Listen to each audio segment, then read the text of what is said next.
All right, fellas, we are back. We are still unbranded. Farmer Brown and Friends is definitely the league that we're talking about, but no longer the name of this podcast. Mero and I are troubleshooting on some stuff. I know we kind of said that the last time we were on, and it's been a while. But Oh, we're we're taking back. our time. We are We're trying to back. do this thing the right way, and we're It's, we're back here. We're it's, back here. We're talking. That's all you really care about. it's, You don't it's care what we football call season. ourselves.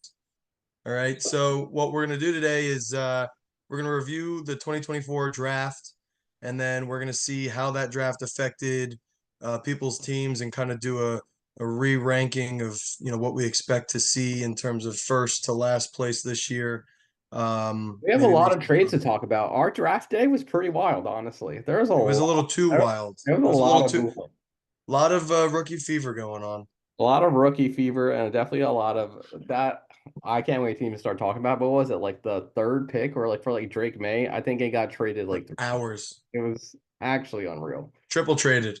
It was very interesting, but for sure, we got a lot of movement happening, which is awesome. I love that. Yeah, if you guys see me glancing to the left, my Knolls are on right now, and they better not lose another game or I'm gonna have a meltdown. Oh wow, they really did blow that last week. It's That kind of literally devastating. Going undefeated, about to make the playoffs too. Oh no, FBS just doesn't want you in there. Uh, so yeah. this year was supposed to be the bounce back year, prove them wrong, and right now it's not looking great. They definitely proved them right. They're still ranked number 10 after their loss. That makes no sense. Rankings didn't happen yet. It's gonna happen after this. Oh, that makes Yeah. sense. Week Okay. zero, week zero doesn't change from week one. Well, that 10 is going somewhere. Not going to be 10. But Oy vey. here we are. But it's going down for sure. They're not gonna be ranked 10. If they win today, I mean they're probably gonna be in between like They might still be in the they're 20s. They they're gonna might, be closer to 20 than to 10 for sure. yeah, they're still going to be in the 20s if they win, but gosh, it's devastating. It is Oh definitely. no. All right, I got to not look this way. Just so many bad things are happening right now. Let's get this thing going. Go ahead, Miro. Let's Hit us up let's with the get first let's round. get it going. So draft day. Here we are. Here's the board at the 101. I think so. Let's go through these first two rounds and then we'll throw some shots at three, four, five. First two rounds though. Not surprised here. Caleb Williams at the 101. Really awesome for Sean, honestly. He does have Justin Herbert, but Justin Herbert obviously is definitely getting a little bit of hate. Not a lot of weapons on his offense, but I do like how this rounds out Sean's team. Mm-hmm. Caleb Williams, Justin Herbert should be the Big quarterbacks. time. It should be quarterbacks for the future. So that's exactly what you want to look at. Caleb Williams should be perfectly fine. I'm not worried about him. A Yep. great supporting cast. So I love the move for Sean, honestly. Not really too much else to say about that. Yeah, Uh, I mean his team needed it bad. I mean, he came in full rookie fever, like full 1 year, I would even say 2 year punt, get all the young, strong names. I mean, we were just looking at the rankings and we're both saying, Sean's team isn't that bad. I mean, we can't rank him high. He's definitely a low rank because of all the rookies that are on his team, all the first year starters, but they're great names. They're great future prospects. So Sean's team is definitely turning a corner. no, I absolutely agree. The perfect move for him, honestly. Yeah. Uh, Next at the 102. So I think this is where things start getting a little bit controversial here. Jack's team definitely needed a quarterback, which we're gonna get into a little bit later because you'll see his name popping up over here as well. But he took the best receiver on the block on the board here. Marvin Harrison Jr. should be an absolute stud. No one's not really worried about him. I think he is going to show his flashes of Justin Jefferson as a rookie, Jamar Chase, even some Puka stuff, but Puka was drafted way later, so no one really expected that. So more Jamar Chase and Justin Jefferson. I think he should be Yep. making that impact automatically. I know we were talking before, like he definitely can get that 1,200 and 50 yards, maybe in that Yeah. 1,400 like Jefferson and Chase. Yeah. It really should happen. He's I set know. up for it. He's set up for it. He is the number one on his offense. He's got a quarterback who's able to feed him. He's been a freak of nature since the day he started, putting the pads on. No, the only thing controversial about it is Jack's team also needs quarterbacks. I think Jack just said in his mind this is the best player available, and you can't go wrong with that pick. Anything after 101, I don't think you can say Marvin Harrison isn't a good pick. Absolutely. And I think he knew he had some later picks coming up, so why not wait for a quarterback and just get Marvin Harrison Jr.? I don't hate the Yeah. decision there. Let's call it a Yep. day. Yep. Uh, Next we got Hangley with the 103. Hangley already had some solid quarterbacks, so Yeah. he's starting Lamar Jackson and CJ Stroud. Yep. Um, Honestly, awesome one too. Now you add Jaden Daniels to this mix as a third quarterback. It does give him some cushion here to trade either CJ Stroud or Lamar Jackson down the road. Yeah. Start Jaden Daniels, or he can trade Jaden Daniels for someone who is, they're feeling it and they need a quarterback. And there's definitely some quarterback needing teams in this league. So Yeah. Because of his comfortable two starters, he can let Jaden Daniels just increase value over the next year or two or three. If Jaden Daniels is a slow starting prospect, it doesn't matter as long as he gets to where he needs to get to. If he's a fast hitter, then like you said, you could trade him away and round out that team a little bit more. But I think Jaden Daniels, we said in our other cast, I'm rising on him. I understand the value that is potentially there. I still abide by I like pocket passers who can run rather than runners who got to learn to be pocket passers. But Jaden Daniels did some really good stuff at LSU, and um, not that I'm a fan of Washington at all. I don't think that their franchise has done it well in the past couple decades, but I do think he has a good cast around him in terms of weapons. So we'll see what he'll be able to do in year one.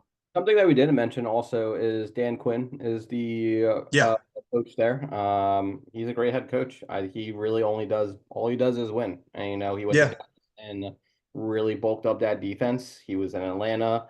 Everyone knows what happened there. So like he wins, and yeah. I think that's someone that is good to have on their Jaden Daniels, like, at a head coach. So Takes that's pressure off the quarterback's development when you have a good defense. for sure. I think he's just a good leader of men, honestly. So Yeah, I'm all about the Washington kind of like making some movements yeah, season for sure. Next we have Malik Neighbors. Some people even prefer Malik Neighbors over Marvin Harrison. Not sure if you watched that Hard Knocks episode, but it seems like the Giants definitely preferred Malik Neighbors over Marvin Harrison. So but it happens. And I yeah, definitely didn't like disagree, but I mean, I think I just like Marvin Harrison Jr. Just because of just because of his production all throughout his kind of like college career. yeah. League Neighbors, he's definitely that too though. So the thing for the difference is that Malik Neighbors does not have a quarterback though. So I think once we get to the NFL level here, that quarterback has a really big difference. Is Daniel Jones gonna just pepper him with targets? Probably, but I don't know if that's gonna be a good or a bad thing. I If think it's going to be a bad thing for Daniel Jones. I think it's going to be a great thing for Malik Neighbors. I think then I we're gonna be think Daniel talking about Jones is this going to get next say what? Then we're going to be talking about this next season that Malik Neighbors still doesn't have a quarterback. Well, Marvin Yeah, Harrison Jr. probably will have a quarterback. yeah, no doubt. I think the controversy of Malik Neighbors versus Harrison is a real one. I think both players deserve to be the number one prospect as a wide receiver in any year for the last 5 or 6 years. I just think when you got a 4 inch height difference and the speed difference isn't that dramatic and the skill difference isn't that dramatic, that you got to just go with the taller guy. So, Marvin at 6'4" and Malik at 6 foot, they're both great bodies for what they do as pass catchers. It's just, you know, I lean to the Marvin Harrison side, but I love them both. And this. This wide receiver and quarterback class was something that I'm very, very high on and going to be making a lot of investments in. For sure, for sure. And then next, this is where everything happened. This is where I think it took maybe an hour plus to get to Rome. Oh, I think it took almost 2 to 3 hours to It to was figure this out. It was actually insane. So I guess let's kind of like let's break this down a little bit here. So I had this pick at first, and I know I was just explaining to you before that I didn't want Roma Dunze. He wasn't my Yep, receiver three. So once yep, again, I was trying to trade out of this and get someone else essentially. So and technically that really did happen. So I ended up getting Jaden Reed, Austin Eckler, Kendre Miller, and I got a first that was the 110 actually for the 105 and my second I believe it was. So the second was what was that? No, I kept my second. So I traded back Patrick's second. So the 205 essentially. So basically 105 and 205 for the 110, Jaden Reed, Eckler, and Kendra Miller. It's definitely going to be interesting to see how that turns out. I'm not sure how I feel about Jaden Reed, but Packers, we'll see if he can be number one. He definitely went off a little bit last year. Kendra He's Miller, got a chance to be good. There's a chance there. Kendra Miller definitely is a bust that you hate to see that. It's definitely hoping for some upside, but that is, I feel like the upside is completely gone now. Eckler, we'll see. This is a PPR league, so we'll see if he gets any run, honestly. But I mean, I essentially did what I needed, that what I wanted to do, move back and got a wide receiver. So definitely not disappointed with that. But there also was a lot of talk that this was going to be Drake May. Like I feel like a lot of people were trading up for Drake May, and Yeah. I don't really know how any of this other stuff kind of happened. I feel like it just kind of happened, and then how did we get to this part right here? All right, so Mike traded a 108 and the 111 to move up to the 105, and he got a fourth. So on paper, that makes sense. I mean, Yeah. 108. I was trying to trade up. I would have taken Drake May. For sure. Yeah. I thought, and that's what we felt like was going to happen. But I guess Mike had some different plans here. So he said the 108 and the 111 he didn't want. So moves up to the 105 for Mo Dunze. I don't hate it, but I think at the end of the day, I think I would still want Xavier Worthy and Lad McConkey over Roma Dunze. But I feel like Yeah, I definitely disagree with that. I was going to But say, I feel like you yeah, disagree with that for sure. yeah. I mean, let me correct me if I'm wrong. I think you feel that way just because of the target competition, or do you feel that way even just based off of skill? Just out of, I'm more confident in Xavier Worthy on the Chiefs offense, essentially. Yeah, yeah. So it's more of situation than it is skill. Because I think it'd be pretty hard to argue that like Xavier Worthy's dramatically more skilled than Rome Sure, Odunze. for I mean, sure. he's But like, definitely faster. Don't get me wrong; he's mhm, 100% faster. But I think Odunze is just this. I think he's like Keenan Allen. Like he's just this guy who's just always going to find a way to be open, and no matter what point of the field, as a slot for 3 4 yard catch, as a deep man for 25 yards plus. So I don't know. I listen. Everyone's entitled to their own opinions, for sure, especially Worthy on the Chiefs that have been known to use absolute speed to get downfield. You know, it could go either way. I think the biggest knock for players like Romo Dunze and eventually we'll talk about Brock Bowers is just their landing spot. You know, for sure. But no, I definitely understand. Like, I would be in on Roman Dunze, but Xavier Worthy on the but Chief, no. Xavier Worthy on the Chief is just too good to be true. Honestly, Sure, sure, sure. it's a, Yeah, it's it a perfect is. It match. is. The It's a perfect NFL match. created a monster. And then, but yeah, so and that was the last of it. But that literally took forever to It was get there, wild. and it was very interesting. It was wild. Um, Two trades for one pick. It was nuts. and then Patrick had the 106, so that's Yep. why I was trying to manipulate him a little bit to trade up to the 105 because I didn't want a quarterback. Yeah. But he didn't fall for the bait here, and I don't even know. And so then he ended up getting Drake May at the 106. So Yeah, good for him. Jack. We were just talking about Yeah. how he needed a quarterback. Wow, Drake May is not starting. That's not a terrible thing. Jack's team Yeah. is not a team that's going to be already competing or anything. So I think it's good that he's punting. Get rid of these points because the points aren't even going to be there. And let's hope that Drake May does show some franchise quarterback capabilities starting. Yep. I mean, hopefully he gets some play this year. I mean, I'd be Yeah. very shocked if he didn't. I think Uh, he's gonna get play. Do you know when their bye week is? Let me look real quick. I mean, I could probably see it right here, Oh, actually. it's later in the season. If the bye week was earlier, like if the bye week was like 7, 8, 9, 10, Yeah, wow, I'd say 14. I'd yeah, I'd say that's when he's gonna I'd Yeah, say that's when he's gonna take a over. very, But very late buy. I mean, I could see him being the starter as early as, Oh, week. Sleeper has it week 3. They said week 3 he's in. No, they better not do that. That's a Uh, bad idea. but I agree. I really do hope they, Dude, they've got a tough schedule. It's going to be interesting for sure. Yes. I might put him in week 7 against Jacksonville. So Jacksonville, New York, Tennessee, Chicago. Yeah, that might be when I would put him in. Like my first glance at the schedule, I'd say no later than week 7 he'll be the starter. But they have to figure out that offensive line. Not that the offensive line has to develop from like 30th in the league to 15th. No, they just need to understand each other. Yeah. And that's the problem. Like, The whole team just needs to get together. yeah, I mean, literally talking about roster construction here. Like the defense is also falling apart. yeah, Made more blood clots. That's their offensive lineman. Like that's their star gone. yeah, yeah, Matthew Judon, literally the soul of the Pats for the past couple of seasons, gone to Atlanta. So it's like yeah, the strength of the Patriots, which is supposed to be a strength, might now start to become a bit of a weakness here. yeah, Well, we'll see. The team is just definitely not where it needs to be. So it's okay that Drake May is not starting. I would honestly prefer that. yeah, absolutely. Uh, Let him get some hype, let him slowly build. yeah.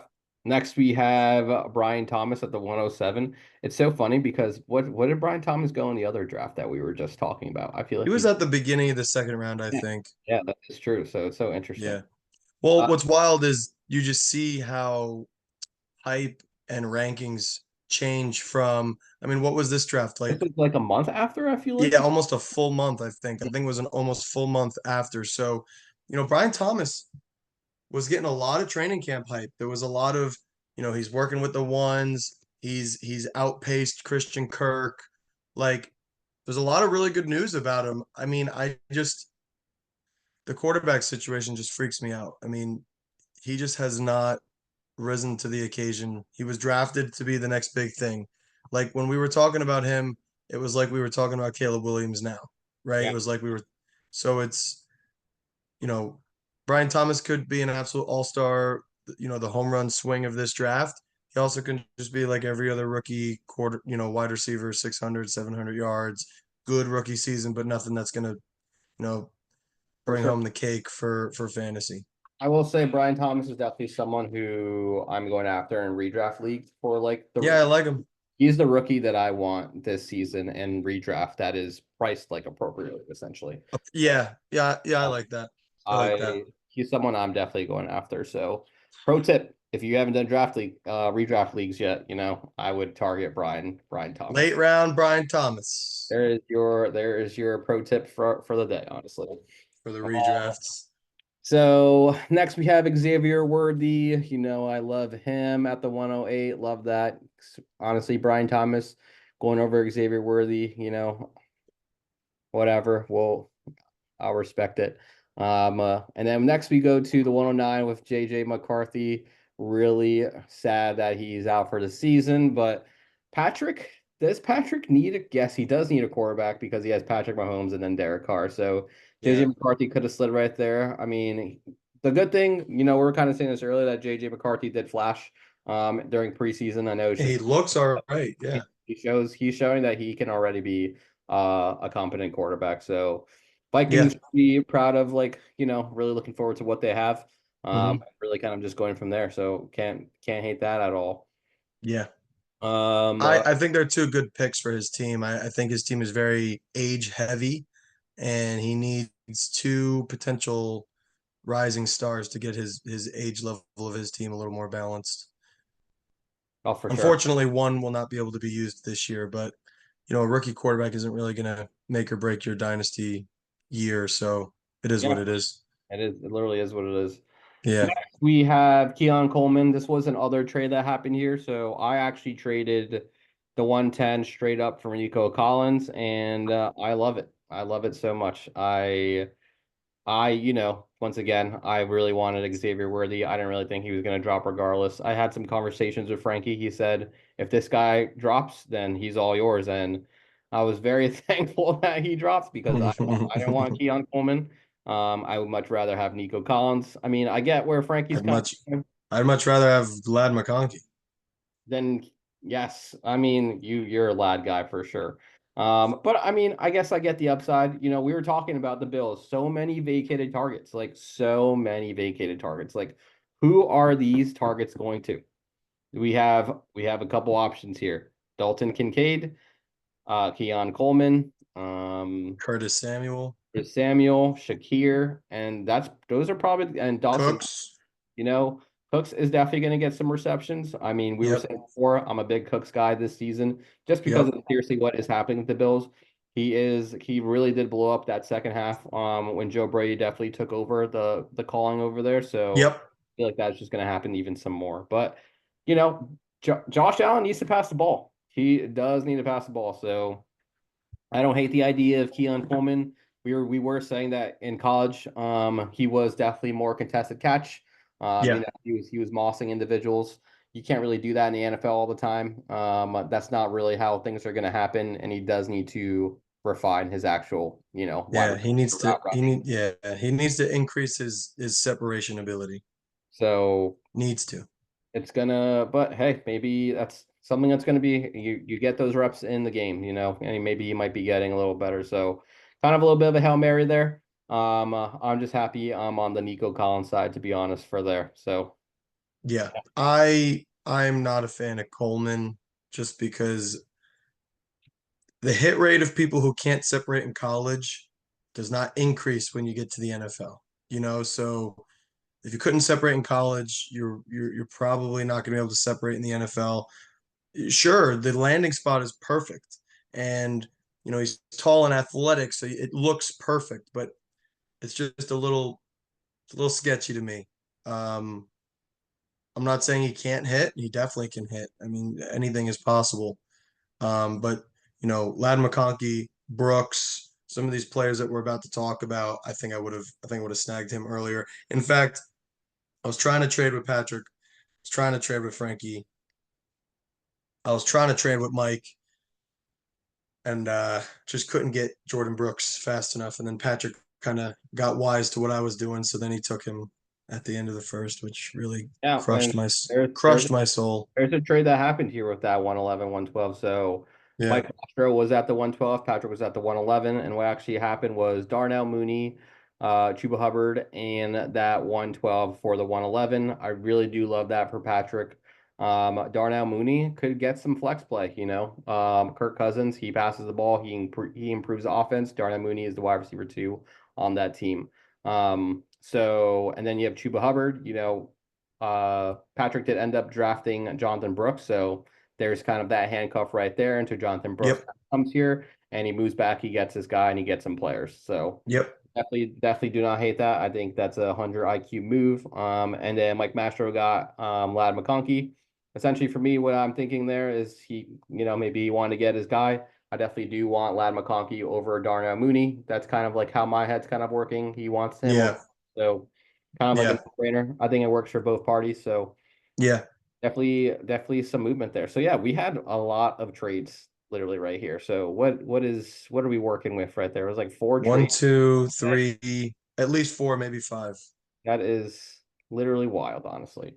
Yeah. That's a Um, heck of a first round. it was a heck of a first round, probably the best first round that like trade wise and stuff that I've been a part of so far in my fantasy career. So the vibes were high for sure. It was a good time to honestly be a part of that whole entire situation. Yeah. All right. Next, we go to the second round, which once again, I know I said this in the last video as well, but Brock Bowers was taken at the 106. Brock Yeah. Bowers here at the 2-1. Love it.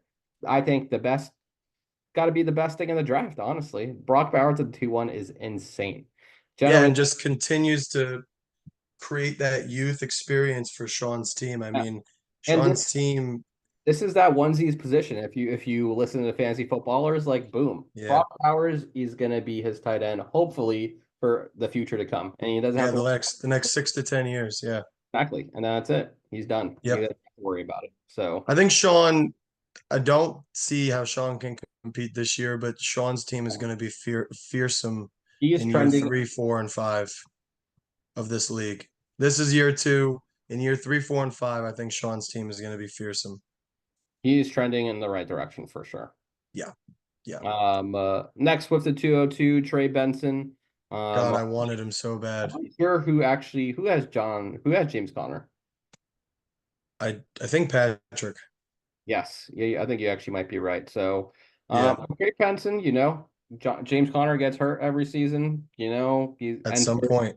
entered Trey Benson here, enter Trey Benson next year. So this is definitely kind of a long play, but this is perfect for Jack's team because once again, Yep. why does he need points? You're really Yep. looking at that 101 next season. I like the move for him. Can't really Yep. complain. Next we have Bo Nix at the 2-3. Did you trade up for this? No, so oh, did I? I don't know. Or did you just have a? Click on it. I might have. I might have. Yeah, you I did. forget. I You did. traded. Yeah, you did. You I think traded here's the thing second. though. I think I traded up for it before Benson was picked. Like I think I traded up for it like during the first round. And my hope was that Benson was going to fall to me. Now, I'm not upset that Knicks fell to me. I just I really was trying to get a running back on this team to see if it could help this year push me into, that championship window that I think I'm in. Your draft Blake Corum. I could But have drafted Blake Corum, but I wouldn't have done it that early. When I was there on the board and Benson had gotten off the board, I was looking at Corum and I couldn't justify picking a 50-50 at best timeshare running back over the potential to start as a rookie, Bo Nix, and it worked. yeah, My my you my pick worked. He's the starter. He's going to only gain value for the next 2 years. So if I don't want him, I will trade him for what I want. or a running back. Yeah, Uh, exactly. that maybe is going to be Trey Benson tier or maybe even higher, honestly. So I mean, don't hate it. Jack and me trading like at the draft, I literally said, Jack, I'll trade you straight up Bo Nix for Trey Benson. And because he still does need He still quarterbacks. does need a quarterback. Yeah, but he's sitting on everything. He just kind of wants to see how the season starts out and he doesn't want to push things. Well, So it's not going when to start when out good. Nix has like a great start to the season, I'll just charge him more. Oh, perfect. Look at that. But you did trade that. So you traded Frankie's. No, yeah, you traded Frankie's second round. So where is Frankie here? So you traded basically the 206 and then your fifth round pick. So easy move up there, honestly. Go get your guy, and you gave him a fifth rounder. Not a bad play there. Next, we Yeah, it have was it was an easy trade for me, thinking that there was a potential of a future, what I think is a future consistent running back, or at least other names that were on the board. Let me just say this: it's 8:20 on September 2nd, Monday, and if this screen goes black, it's because Florida State's getting romped right now by Boston College. what's the score? It's 7-0. The second quarter just started, and the first play of the Boston College second drive, or yeah, first play of their second drive was a 25-yard swing pass out of the backfield. Like this is nuts. Florida State is imploding as we speak. There's a nuclear holocaust happening down in Tallahassee, and my heart is melting. So It's I gonna need be to turn it off. Does it's it good. Yeah, look there ready? you go. Yeah, Ready? turn it Go. off. There you go. All right. Frick. All right. Next, we're gonna go with the 204 here. Adonai Mitchell went to Noah's team. I know we're talking about him a little bit earlier. Josh Downs went down preseason. He was getting a lot of hype, but then Adonai Mitchell really kind of took over his place. He had a really good preseason and was kind of Yeah. starting to overtake that wide receiver too. It's going to be interesting to see when Josh Down does come back. I'm not sure if he is projected to start week one. I know he did get a high ankle sprain probably close to 4 or 5 weeks ago, so he Yep. should be trending in the proper direction to get here. But Anthony Richardson has definitely have not been getting the most pleasurable reviews this off or honestly this preseason. Yeah. But he started off really hot last season. The offense should be electric under Shane Steichen. So who else, what other wide receiver would you pick here? I think he has the upside that you're looking for here, Yeah. essentially. I think Mitchell is one of like the really high ceilings, really low floor players. The true boomer bust. Um, I think it really comes down to what will the offense be in Indianapolis. Like if they become a Baltimore Ravens, we talked about this in the other video. If they become the Baltimore Ravens, if they become, one of these teams where like, oh, Josh Allen and the Buffalo Bills, where like only the number one is going to see targets because the running back and the quarterback can also run. When the quarterback can run, you have a good running back and it doesn't force you to throw, then the first read's really going to get the most of the targets. So I could see Pittman having a good year just because he gets peppered with volume, not because he's particularly good in any kind of analytic um, efficiency. But there's a world where, you know, Anthony Richardson is what they drafted him to be, the true all-around quarterback that has the rushing ability, and then the number two on this team does well. So will that be Mitchell? Will that be Downs? I lean towards Mitchell just because of the body archetype type, and I could see him being in the two wide receiver sets more often than Downs. But Downs has, I think it's a 50-50 coin flip. I think Downs has amazing skills. He was amazing in college getting open. He showed that he could do that in the NFL as a rookie. I could only imagine he's getting better in his Exactly. second season. So it's gonna Indianapolis is looking like a good NFL team just with the names on their roster. But the question is, will that NFL, you know, solid roster turn to fantasy points? You know, you look at Baltimore every year and you're like, okay, I know Mark Andrews is going to score and I know Lamar Jackson's going to score. And then it's kind of like, right? Like the running backs are a little inconsistent because of injury. The wide receivers are a little inconsistent just because of how good Lamar Jackson is as a runner. So it's like if the Indianapolis Colts go in that Baltimore Buffalo trend, then Mitchell's going to be the floor. He's going to be the bust. If they somehow get him to feel confident as a passer, to look at his 1, 2, 3 reads, then yeah, Mitchell and Downs could have amazing careers. It's just will that runner develop into a passer in a Rich? For We'll sure. have to we'll have to see over time. It is going to The be next interesting. name, Pearsall, uh, would have been an awesome coin flip that just happened to land tails, right? Like if Ayuk got traded, this guy's stock would have risen to the moon. I think that's what Patrick was thinking about. He's like, well, I'm in a championship position, so I got to either win now or go home. So he said the next best guy for that big opportunity could be Pearsall. I mean, I would argue a little bit that Leggett should have been picked before this point. I mean, he was drafted in the first round.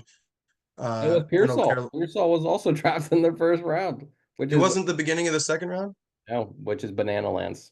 Oh yeah, that's wild. Oh well, you know what? Then it is what it is. I never had Pearsall as like a big target in I my opinion. I agree. And neither did I have Leggett, but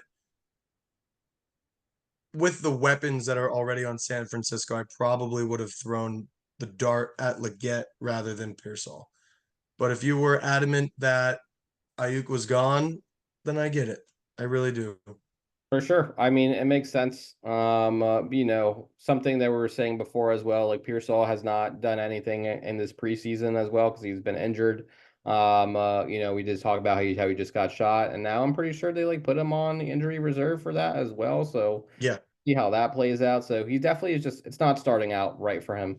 yeah, Injured, Ayuk gets signed. Everything that you yep, did not want to happen is basically happening, which is yeah, yeah, yeah, not a good start to what you want out of your NFL career. So yeah, definitely an uphill battle that he's fighting right now, to be honest. yeah.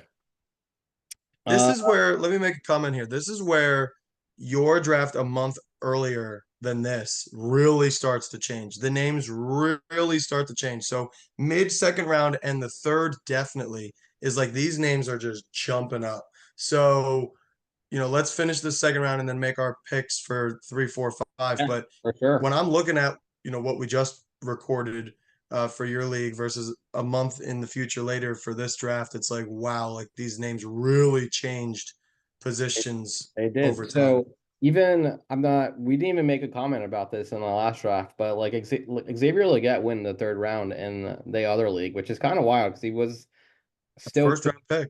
he was I think he was like the first pick in the second round, but whatever. Or maybe he Oh, was. am I really that wrong? I don't really know, but he was very early on.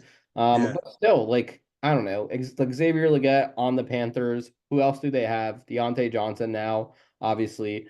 But they need a playmaker, and Xavier Legette on South Carolina, he was amazing. Like, well, he wasn't amazing. He was an athletic freak, honestly. He He got had a senior year that we've never seen before exactly. because If he you literally was nothing until he was everything. If you threw him a slant and stride, he was gone. You Yeah. know, this is someone who you can be using as a playmaker. throw some screens, throw some slants, even some long balls. Like he's a physical specimen. Like if Yeah. he can get it together, he is going to be a stud. He has the tools and the athleticness to do so. So should Yeah. be. But going back to the 206 here, Ben, I always forget how to say it. I think it's Senate. I think Senate. It's Senate. it is Senate because the senator. That's what the footballers say. But I think so. A lot of people are comparing this to some Trey McBride because Zach Ertz is now on the Commanders as well. So Zach Ertz is probably going to be Andy's targets for, this year. Maybe he does get some. He gets entered in there, but Hangley definitely needed a tight end as well. I think who's he throwing out there? I think it's like Cole Kmet. I feel like it is honestly. Yeah, it's Cole Um, Kmet.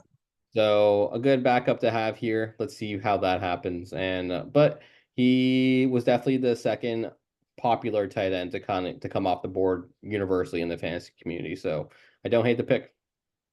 Yeah, he's a good investment. He's a good investment, and I love investing in later round tight ends. I mean, second round might be a little too early for me, but no one would judge you. Senate is the best, the second best, ranking tight end in this draft. So uh, it's a fine pick. It's a fine pick. Yep. And then we got Blake Corum, who is the handcuff to Kyron Williams. It's a good pick. It's just a good, solid pick. It is probably the third best running back in this class. Goes right here. Yeah, I think I've expressed my concerns about Kyron Williams. I'm definitely not super huge into him, honestly. He's just not my cup of tea. So I do see Blake Corum, who is a very productive college running back coming from Michigan, definitely taking some of those carries from him. Uh, yeah. but the Rams offense is a good offense to be a part of. You And want that stuff. You want Rams. exactly. And Blake Corum can definitely do some damage here for him. And get some of that running back depth. We just talked about Xavier Legette, so not going to go too much into that again. Let's round this out. We have Roman Wilson, who got so much hype before preseason, but honestly, haven't really heard much about him like at all. He Don't know. was a he was a volume guy. So in college, he got a lot of volume, which made his stats get bolstered. A lot of NFL teams said, "Wow, this guy can take a full workload, if need be." And Pittsburgh always finds a way to draft good wide receivers. So don't get me wrong, this guy could have a very, very good career. Analytically, I didn't see the efficiency. I saw the volume. I saw that the guy could handle a workload, but I didn't see like crazy separation. I didn't see crazy speed. I didn't see crazy efficiency in, yards per catch, yards per route run. He could be a fine pick. He could be a fine pick. He could be. I don't see the upside. I just see the universal wide receiver two at best. Well, the upside is that the Steelers need a wide receiver too. So here it is. But that's like So as a wide receiver two on an NFL team, a wide receiver two on your fantasy team. It's like absolutely not. You're hoping that Roman Wilson is going to be some type of a flex place sometimes, but it's going to be yeah. interesting to see. The Steelers really, the Steelers are the Steelers. They're starting Justin Fields and not even starting Justin Fields. They're starting Russell Wilson and then Justin Fields kind of out there. So they're really experimenting. But they really only have George Pickens out there, Pat Freiermuth. So and they do have Najee and Jalen Warren. So definitely going to be leaning on the run game for sure for this one. So Oh, yeah, we'll yeah, see. yeah, definitely. Jalen Polk next at the 210. We were talking about Jalen Polk in the Pats. I think this is a really good opportunity for him. He did show that he can play. Washington receivers are definitely have been someone that I'm definitely have been into Jalen Polk, Jalen McMillan, who actually went at the 3-1, which, we're going to be talking about that, I'm sure. Yeah. So Jalen Polk has potential to be the wide receiver one on this team, and make a name for himself. So the wide receiver room is completely open at this team. So it really is Yeah. a position to take, and it's going to be interesting to see if he does take it. Yeah, I like this pick a lot. I think after you pass my pick at Knicks, yeah, after you pass my pick at Knicks, I think this is my favorite pick in the second round. I think this is a guy who could be the number one on his team as a rookie. I think he's going to develop with a quarterback, which kind of always seems to work itself out, right? So Williams and Odunze, we have a strong sensation that they're going to work out, over the years because they're going to be, starting together. I really do feel the same way with Drake May and both Polk and Baker. I just think Polk is going to be that true number one. Baker's going to be that number two. And we'll see how the other New England wide receivers mix into that bunch. But Polk is a standout pick for me in this second round after those first three in Bowers, Benson, Nix. After that, it's kind of like I'm satisfied with all these picks. I'm not like mind blown, but this Polk pick here by Frankie is a good shot. And then we got Michael Penix at the 211, quarterback for the future. Let's see. Jose needs that. Definitely was a weird pick overall, like in the NFL. Oh, in the Like the NFL is the NFL weirdest was thing ever. very weird, but hey, it happened. And I feel like it's been I think this is the lowest I've seen. Well, I guess highest. No, I guess lowest is the correct word that I've seen Yeah, Michael lowest. go. Yep. At 211. So honestly, kind of a steal to me. He's definitely was Yeah. going early second, mid second. So got him at And 211. yeah, Jose's team is strong. He's got a strong starting lineup. He needs a little bit of depth, but like his team is strong. So he has that ability to kind of sit on the development of Penix. Yeah. So, and ironically, he also has Kirk Cousins. So if Kirk doesn't get back from this injury in time, Penix will get an early That's good. start. The QB handcuff. Um, yeah, I just think it's a good investment for his team. He's got a lot of old head quarterbacks in Kirk and Stafford and Prescott. Prescott being the youngest at 30, 31. So, he needed to make a plunge into the youth at the quarterback position. For sure. Then we end off things with Troy Franklin. I know we were saying in the earlier video as well, hasn't really done anything this preseason. Everyone's pretty excited that Troy Franklin is back with Bo Nix and Yeah. having that connection together, but doesn't really seem that connection is going to be doing anything. I mean, we'll just have to honestly wait for the season to start and seeing if he honestly gets any reps, and then things are going to have to kind of really go from there. But so far, not off to the best start preseason wise. Just has not really been doing anything, honestly. Yeah, I think I'm like torn about how I feel about Franklin. Like I didn't invest in him in a lot of places, if at all. And the lack of news is concerning. But also, have you seen how many wide receivers they've been trading? Like they've been trading or letting go of a lot of wide receivers. The current rumor is that they're trying to move on from Tim Patrick. So like, They did. They did move on from Tim Patrick, I'm pretty sure. yeah, so like Yeah, they is got him. that saying that they have depth in no-name players that we just don't know of? Or is that saying, hey, you haven't been hearing a lot about our rookies that we picked, but we do plan on using them? Yeah, you're not wrong, honestly, because we haven't Yeah, been hearing too much of anything about their wide receivers at all, actually. yeah. So it's either like, and Peyton is that guy. Like Peyton's that guy Sure. that still believes like, hey, I can keep secrets and like keep people on their toes. Like he's definitely like a unique coaching character to say the least. I have not given up on Troy Franklin's potential, rookie sensation. I don't know how quite to describe it. If it works, I wouldn't be surprised. I think that's the best way I could say it. If it really works out and he ends up being the number two this year for that offense, I wouldn't be surprised. Yeah, Who did I say earlier? I said Adonai Mitchell. I think Adonai Mitchell and and him are in the same boat where like the floor is super high. Sorry, the ceiling is super high and the floor is very low. I think it is very, very low for him. Yeah. Very. So we'll see, honestly, Yeah. what happens with that. All right, let's start picking some names for this 3, 4, 5. You want to go through first or you want me to go through? I'll start it off because this one's gonna be easy. I love the three. Sean with the just good picks, man. 301. I love Jalen Yeah. McMillan, other Washington receiver. He was banged up a little bit last season, but the season prior to when Roman Dunze went off, he was the guy. He was just a little bit banged up. So I think Jalen McMillan is gonna be great. He's been flashing during preseason as well and training camp. The Bucks are super into him. RIP Trey Palmer. He's definitely kind of just out now, and Jalen McMillan has definitely taken over. I do think Jalen McMillan is going to be a buy this season, and he will be a wide receiver that is going to be putting up some points for your team next season. Yeah. So buy while you can. Buy while you can. but Yep. I'm super huge into him. What about you?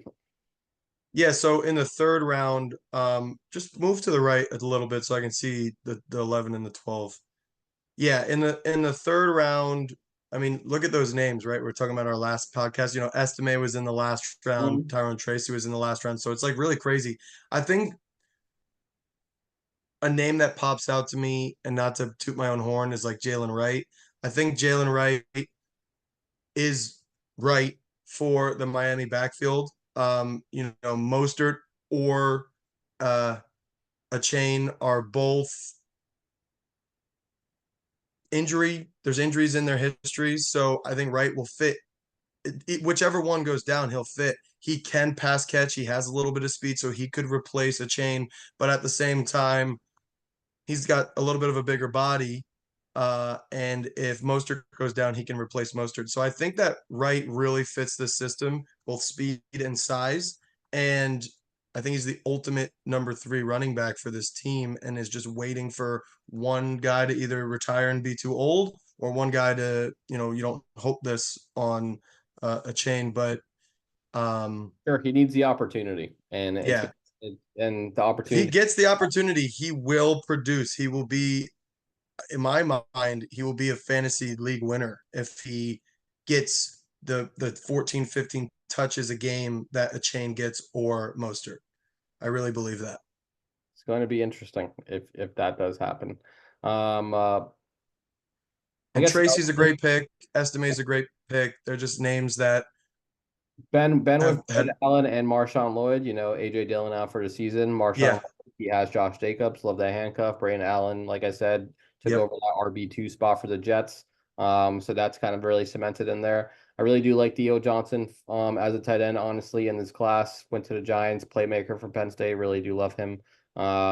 It should be interesting to see if he does anything because the Giants need a tight end anyways. Yep. Let's see. Going on to the fourth round. Honestly, I mean, I'll drop you my names if you're still looking. I like the quarterbacks. I think Travis is a really good long-term play for the Jets. I know you being a Jets fan, I don't know how much research you've done into Travis. I think Travis was very he good for didn't the play. Seminoles. He didn't play this preseason, so it's Well, he kind of couldn't. yeah. Well, I know exactly. So it's very unknown of like Yeah, what he is going to be. So I feel like being a this is Seminoles fan, I saw him do really well on the football field, and sure. the injury was devastating. The injury was just so devastating, and he just plummeted because of the injury. But if he can come back from the injury, he's a good processor. He's got a strong arm. I wouldn't say he has an elite arm. I wouldn't say he has an elite speed, but he just seems to be a well-rounded quarterback that is level-headed and gets it done. And here's the thing: I feel the exact same way about Sam Rattler. And both quarterbacks land themselves in situations where they could become starters in the near future. I mean, the Saints need to move on from Derek Carr. It's embarrassing. It's a problem. Derek Carr needs to be done. And Aaron Rodgers has said this might be his last season. Like he's content with playing 2 more years because he feels like he owes the Jets organization 1 year for what happened in 2023. But he also was like, I Yeah. also I also don't necessarily see myself playing after this year. So like he's always been this. He's a little bit of a drama queen in his later Oh, years. for sure. So I really like the two quarterback picks here. I think Patrick looks to the future with his. Didn't he pick another quarterback? Yeah, he's got his two quarterback picks for the future. I like both of them. I think Rattler could be that guy who kind of works his way into the league, kind of like a Absolutely. And he's always been a top prospect. So I don't yeah. know. So he's like last season, or even supposed to be this season, like he was supposed to be a first round quarterback, but he just like, really never put it together. Yeah, Um, his sophomore year was the breakout. he He got on everybody's radar. He was supposed to be the QB1 of this class. And then his junior year was a little bit worse than his sophomore. And then he transferred. And then his senior year, he was with a new coach, a new system, probably new lingo, and it just wasn't as smooth as his previous 2 years. but So he just he kept yeah, falling down draft boards. But he and never got injured. He just fell kind of. I don't he want just to say it fell apart because he like just put it he didn't together. have horrible seasons. He just didn't stand up to what he did as a sophomore. So Correct. it's like, He had a lot of hype, and like he was yeah, actually on like a show like QB1 like for like high yeah, school. So, but there they thought he also had a lot of character issues. So once yeah, again, young guy on camera. things can definitely go a little bit awry, but I think a lot of people were definitely like more worried about his character. But it Yeah. seems like he's definitely put it together in the NFL, though. I've heard really nothing but great things. He Yeah, didn't and outright. he looked good. Did you watch him But in the preseason? absolutely, but he didn't Yeah. outright he didn't win the QB2 spot, which is definitely a shame. I wonder like Yeah. if that was ever really going to be a thing, or they just are just going to kind of keep him at the QB3. That's what I was kind of hoping from him to get that Yeah. QB2 spot, but it's not something that happened. But I agree, he flashed, and I think he's going to be okay. We'll see Yeah. how that works out for him. He could be a guy that develops later. Maybe he's not a starting quarterback until he's 25, 26. But that's why you have a lot of bench spots in dynasty ball. You got to just sit on the ones that need to develop kind of thing. That's where I'm at in the fourth round. I don't know if you see any other names that Yeah, you like. honestly, really all name Will Shipley took Sure. taking that two spot for the Philadelphia Eagles. So, It's a, there's some upside there if Saquon does go down. yep. So besides Yep. that, I mean, the fifth round definitely is pretty gross. It's so yeah, like you said, like it's such interesting to see the differences between like a month or so. Like these names are definitely not up there. Some of these people even got cut from their teams. So Yeah. My name in the fifth round is Wilson. Another Seminole. I mean, I'm totally a homer right now, just talking about all the guys from Florida State. But I there's don't no know, doubt in my mind that Johnny Wilson will Florida be State, in the NFL. Florida No State. Wow, doubt. I didn't know that. Yeah, there's no doubt in my mind that Johnny Wilson is going to be a stud in the NFL. He's never going to be the number one. He's never going to be the target hog. He's never going to be the guy that the whole team relies on. And on Philadelphia, it's going to be even harder for him. But they've been putting this 6'6", 238-pound monster in the slot. That's the scariest thing I've ever heard. That is the scariest thing I've ever heard. There's no way linebackers and nickel safeties are going to be able to cover him, and he will just literally box you out like basketball and catch 5 yard out routes all day long. You can't stop him unless you're going to flag him. It's impossible. So I think Johnny Wilson was always going to be an amazing NFL football player. He was never going to be a top drafted pick, but he was going to always be that day 2, day 3 pick that was gonna find a way on a roster and who was gonna find his way into a spot. So if something happens in Philly where there's an injury or something, he moves up the depth chart, I think he can see a lot of really legitimate targets. I mean, I picked him up on waiver wires in all my other drafts that he didn't get drafted. I picked him up as much waiver wire pickups as I could. I just You are a true homer right there. You're I mean, I'm a true homer, but like the guy is just good at football. Like he's the correct. body of a tight end with this with the maneuverability of a wide There was receiver. some talk It's during impressive. the combine sessions of like, is he gonna like go in as a tight end? So you Yeah. obviously, if you're a wide receiver and there's talks that you're gonna go as tight end, you are a monster. 6'6", disgusting. We'll see. I'm telling you, he's going to make some plays as a rookie. He's not going to I don't think he's going to get 600 yards as a rookie. I don't think he's going to get 400 yards as a rookie. But I'm telling you, he's going to end up with like 3 or 4 highlight touchdowns just because of his size this year. Like I know it, I know it, I know it, and he's going to have a good NFL career. Now, will that turn into fantasy? Maybe, maybe not. But Philly might have been a bad landing spot for him. It would have been great if he landed somewhere that needed a number 2. He Yeah. would have had a lot more relevance in terms of fantasy. But that's just a name that, in my opinion, is definitely a fifth round steal. That's a name that I even think has Oh, the we'll see quality to go in the because the fourth round. Eagles also just traded for Jahan Dotson, so he's automatically going to that 3 spot. I mean, So you could say that, but he just got traded by the freaking yeah, Commanders. they I mean, traded if the for. Commanders are letting him down, then I don't know how great of a player he really is. We'll see. All right, let's get to the fun stuff here. Let's get to some rankings. So we are definitely Same here to thing, hurt bottom people. to top. Absolutely, we're here to hurt people's feelings. If you don't like Yeah, it, let's get just better. do it. Listen, let me rip the band-aid off, all right? Because it'll sound better coming from me. Jack, you're number Jack, 12, buddy. you're number 12. So start us And it's off. okay. Stick to the plan. Stick to the plan. You've chosen rebuild. Continue to rebuild. Stop trying to win right now. When people get value, sell them when they get value. You don't have to trade AJ Brown, but he doesn't really fit your team. All right. You I don't don't think have to AJ trade Brown. David Montgomery, I but I'm will say saying you with have that. to trade David Montgomery. You can trade AJ Brown to me, and I will give you some great stuff Calvin Ridley's got to go. for Like, sure. play the first 4 weeks, have fun trying to compete, but it's gonna fall apart, Jack. I love you. It's gonna fall apart. Some Okay. good brotherly advice there. So adult. Trade them while their value's high. If you wait till week 9, 10, 11, when they are irrelevant, when they're not going to help anybody win and get to the playoffs, you've just lost your trade window. The trade window is between weeks 1 and week 6. You got to trade the old heads who aren't, you're not, if you go 5-0 in the first 5 weeks, I'll shut my mouth. But that, Jack, it's not happening. Not going to happen. But, you were kind of mentioning this. So Drake May starting QB, he's not starting, so that needs to be moved. So Daniel Jones goes up. He doesn't have another QB to start. So in a super flex position where you want to be starting a quarterback, he can't even do that. So Yep. things are already not trending in the proper direction. You kind of mentioned it. David Montgomery, Devin Singletary, just these people just don't deserve to be on this team. These are some aging running backs. I want younger running backs. Maybe Devin Singletary can be here, but not really. Like this is where I want like a Trey Benson to be He has plugged his own in. pick, right? You know, If you scroll down, he has his own pick, right? he does, and he has Pat's pick, and he has your Yeah. stuff. So we'd love Yeah. to hear that. So he just had multiple first rounders this year. He's gonna have multiple first rounders next year. He should have the 101, 102 this upcoming year. Jack, trade away your scoring players. Just trade them away. Guarantee yourself that 101. You want to feel like Sean felt this year. Just easy pick. Caleb Williams, don't overthink it. And Sean's You not the need 12th that. worst team. And now Yeah. you are because of that.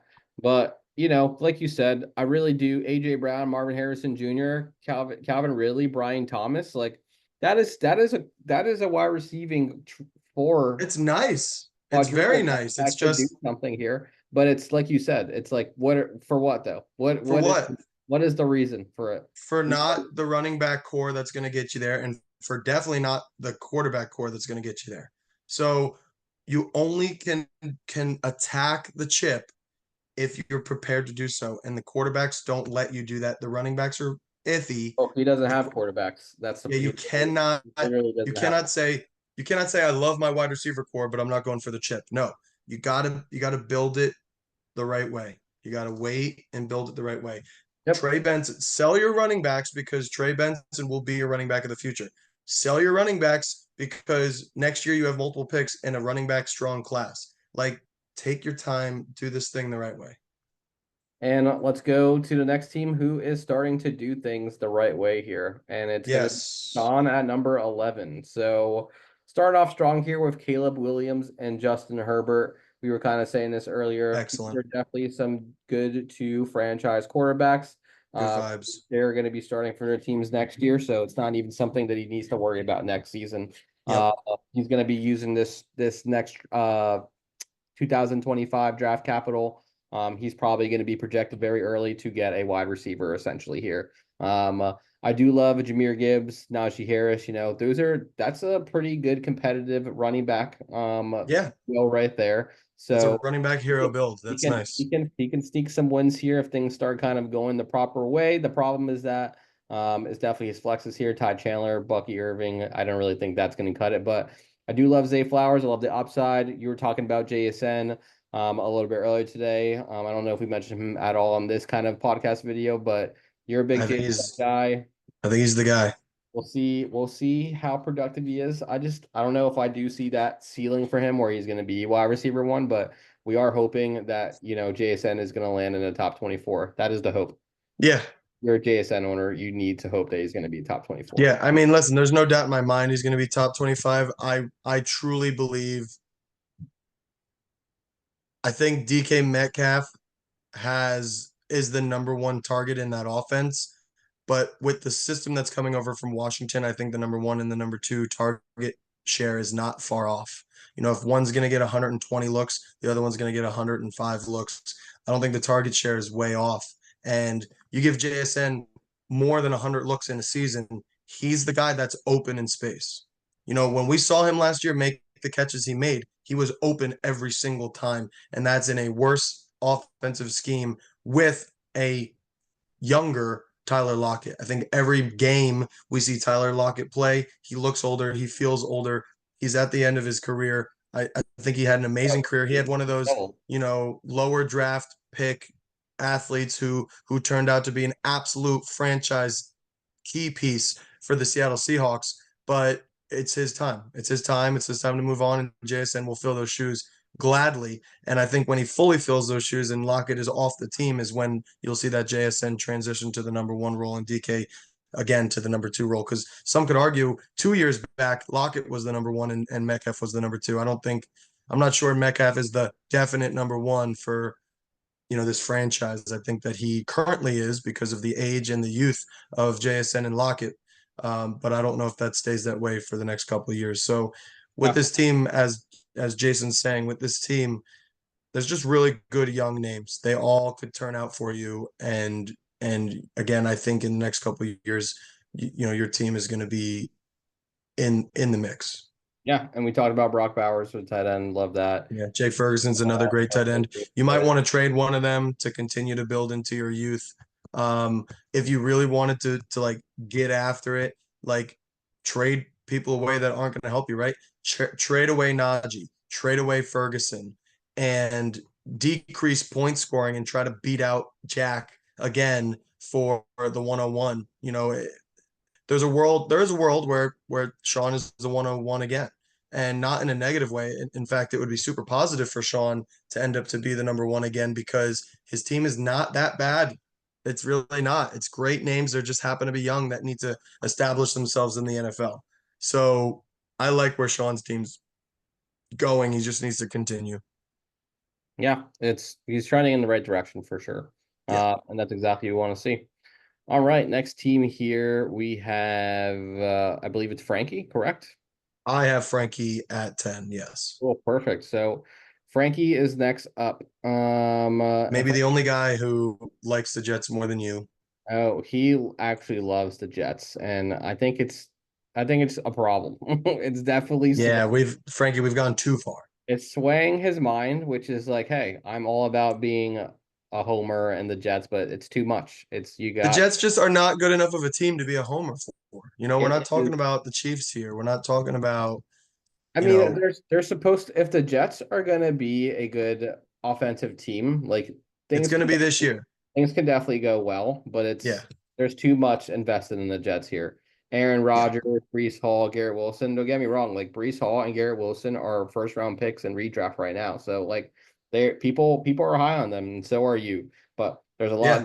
there's a lot too much going on with that. So, but If hey, what happens yeah, last year with the Jets happens this year because there's an ancient quarterback, then you've lost it. Last year was but it's supposed all to, about also having fun. This guy's having fun with his Jets. So he's why definitely having fun. why not? Why not have fun while rooting for the Jets and potentially getting a championship? But hey, you do you. So I do Yeah. love Brees Hall though. Seriously, RB1 for the season. I love him. I think he's gonna do great. I'm expecting an Aaron Rodgers season, but like when I say Aaron Rodgers season, I expect him to look like he is 40 years old. Throw some touchdowns. I don't think he's gonna exceed 30 touchdowns this season. So I really do think it's gonna be Brees Hall's offense, and it's really gonna be kind of circulating about him. And he's not going to get the box because guess what? Aaron Rodgers is quarterback. So I'm more in Yeah. Brees Hall than anyone on the Jets this season. I'm in for that. Go into running back two territory here. Zeke Elliott. Don't love that at all. Woof. Don't love that at all. And looks like you need to put Tajay Spears in there, to be honest. That's something that I would be doing as soon as possible.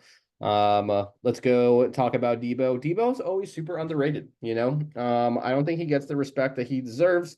I think people were starting to be a little bit higher on him when Ayuk was not going to be on the Niners, but Debo Samuel is not your typical wide receiver. A lot of people are going to get upset that, he's not going to get 1,000 yards, but he always gets probably close to 1,200, 1,300 scrimmage yards per season with his rushing Yeah. game. Pretty sure he finished as like the wide receiver like 11 last season. Let's take Yeah. a Listen, I 15. understand the love for Debo. I really do. If you look at his career, it's hit, miss, hit, miss, hit. I mean, we're on that miss year, so that's scary. For And sure. the reason he's that hit miss style is because he plays so freaking hard. Like Yep. And he was injured. he And he is was such a injured last season. gamer. He's such a gamer. So I give him props for that. I give him props for being a true football player, right? He's not in it for the fantasy. He's not in it for the for the glitz and the glamour. The guy wants to be a champion, and he goes out every single week and he beats the living crap out of grown men. Yep. Uh, he's risky. He's just a risky guy. He is a risky guy, but I like him on a competitive team. I don't like him on this team, I This guess. team. So I don't know. I mean, we are saying Frankie is the 10th worst team, but I mean, just the running back two is icky. Um, Like Coleman being on the flex and Polk being on the flex, like that just shows that you don't have enough depth to do it. It's exactly not that you don't have great names. It's just you don't have the depth to do the thing. correct. So, I think keep these Tank Dell. are Tank Dell's great gonna be a names. great guy. Absolutely. These are like, and you got Aaron Rodgers. You're Yeah. hoping Trevor Lawrence is going to be your quarterback one. You Yeah. don't want Trevor Lawrence to be where he's at. I mean, realistically though, it could happen. I don't know if Trevor Lawrence is ever going to be in that tier one, tier two. He definitely is probably Yeah. tier around the bottom of tier two, tier three kind of quarterbacks type of Yeah. thing. So maybe he takes that step next season. You just like You need it. You need it. you need him to be a good fantasy quarterback and not a good real life quarterback. I don't even know if anyone would actually consider him. He's a good quarterback. Good. Leave it at that. He's a good quarterback, but you want him to win you fantasy games, and B minus. I don't know if he does that. But like you said, Jalen Pope, Keenan Coleman starting off the flex. We do love Tank. I'm a big Tank fan. But besides that, what are we doing here? You have Hollywood, but he's banged up. I think he's always going to be banged up. I feel like another name, honestly, sneaky is Dortch once again. I think Van Jefferson's sneaky And this year. wow, that's someone that we did not mention when we were talking about the Steelers. Here it is. Yeah, Van Yeah. Jefferson as the wide receiver there. So besides that, things are definitely not trending in the proper direction here. And he does not have his first next season, which makes things a lot worse. He doesn't have his first for 2 seasons. or 2 seasons, which was I forgot that trade happened yesterday. I don't know how that happened. I don't even want to know the conversation that happened. Definitely a very interesting move and play there. But stop trading with Austin. He is not your friend. He has scammed you He literally. came to me. Listen, I swear to you, he came to me. All right, well, stop going to him. This is the second time things have not gone the right way. Just a little bit of friendly advice there. That's all I gotta say. All right, who's next on our list, Brownie? Who else do we have here? All right, next is Mike's team. I love that he just ripped them up straight up. All right, Come on, it wasn't that bad. yeah, It was all right. okay. We're not getting into that.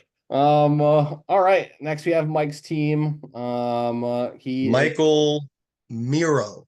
yes, Michael Mero, not Mike Mastro. Sorry, Mike. Very similar to Frankie Doe. No first round pick next season. You hate to see that, especially for a team right here. Brock Purdy, he has Russell Wilson. I actually traded him Russell Wilson, so he could have that quarterback handcuff. Sam Darnold now is a starting quarterback though, so maybe he can kind of enter in there, and he has Justin Fields. So that's his Yeah. quarterbacks. Definitely not the best. Brock Purdy still not classified as like a quarterback that you really want to have. I'd rather Brock Purdy be my QB2 versus my QB1. So he really is missing that clear quarterback on his team. Honestly, for me, I do love Saquon Barkley and Isaiah Pacheco. We were kind of talking about it before. Pretty good, solid, honestly, running back duo to have. That is a competing running back duo, if I have to say so myself. Oh yeah. Um, Yes. then things start going a little bit sketch. This team did have Jamar Chase. And I think it's missing a Jamar Chase for sure. You want Jamar Chase in this lineup. Instead, he traded for Stephon Diggs, who is potentially really on his way out. What's your opinion? We haven't really honestly talked about that too much. What is your opinion on this wide receiver trio? It's too Diggs is too risky for me because they clearly are invested. Like if Nico Collins deal doesn't happen, I feel a lot better about Diggs. But the Nico Collins deal happens. They want him there. They want Tank there. And Diggs seems to me like a 1 year, potentially 2 year rental as they approach deep playoff contention. You know For what I mean? I think that they know where their future is and they said, hey, this guy's on the market. We have the money because we're so young. Let's take him in. But I also could see Stephon Diggs' ego just being too much. And then, I could see CJ Stroud just being like, dude, I got my guys, like, old man, take it easy. So Could Diggs be what he's always been, which is extremely consistent, decently producing back end wide receiver one? Yeah, he could Yeah, be just fine. He could be just fine. absolutely. I And cannot remember the last time. I mean, you tell me if you remember one. I know it happens in this world, don't get me wrong, but tell me the last time you saw a wide receiver that had three viable flex options. I mean, it's happened. I just can't think of who it's been. This team could be that team. Definitely. Tank could be viable every week. Collins could be three viable wide every week. receiver Diggs. off. I don't know. I'm on. It's like It's a happened in our in it, our fantasy careers in the last 10 to 12 years of fantasy football that I've been playing. There's been a team, maybe it was the New England Patriots, right? There's been a team that's what that's I'm had thinking. three viable pass catchers. Like it might have been, you know, Rice, Gronk, and Welker, or whatever that trio for the New England Patriots was at the time. But I know that it has happened in fantasy. It's just so minute. It does not happen every year. It happens maybe every 2 or 3 years, maybe even more, like 4 or 5 years. But this is that team. This is that offense. This is that team that has the skill at the wide receiver position and the quarterback play and the offensive line to pull off three viable options. Now, if you have three viable options, that means it's very unlikely that any of them are in the top 12, right? They're probably all in the top 24, For but sure. I would they're say top 24, very but unlikely that one of them is in the top 12. yeah, So I that's the best case scenario, which is kind of like, ugh. for sure. And I think Mike was definitely trying to buy him as, that he is going to be a wide receiver one type of thing, And he which did buy him before the Nico Collins deal, to be fair.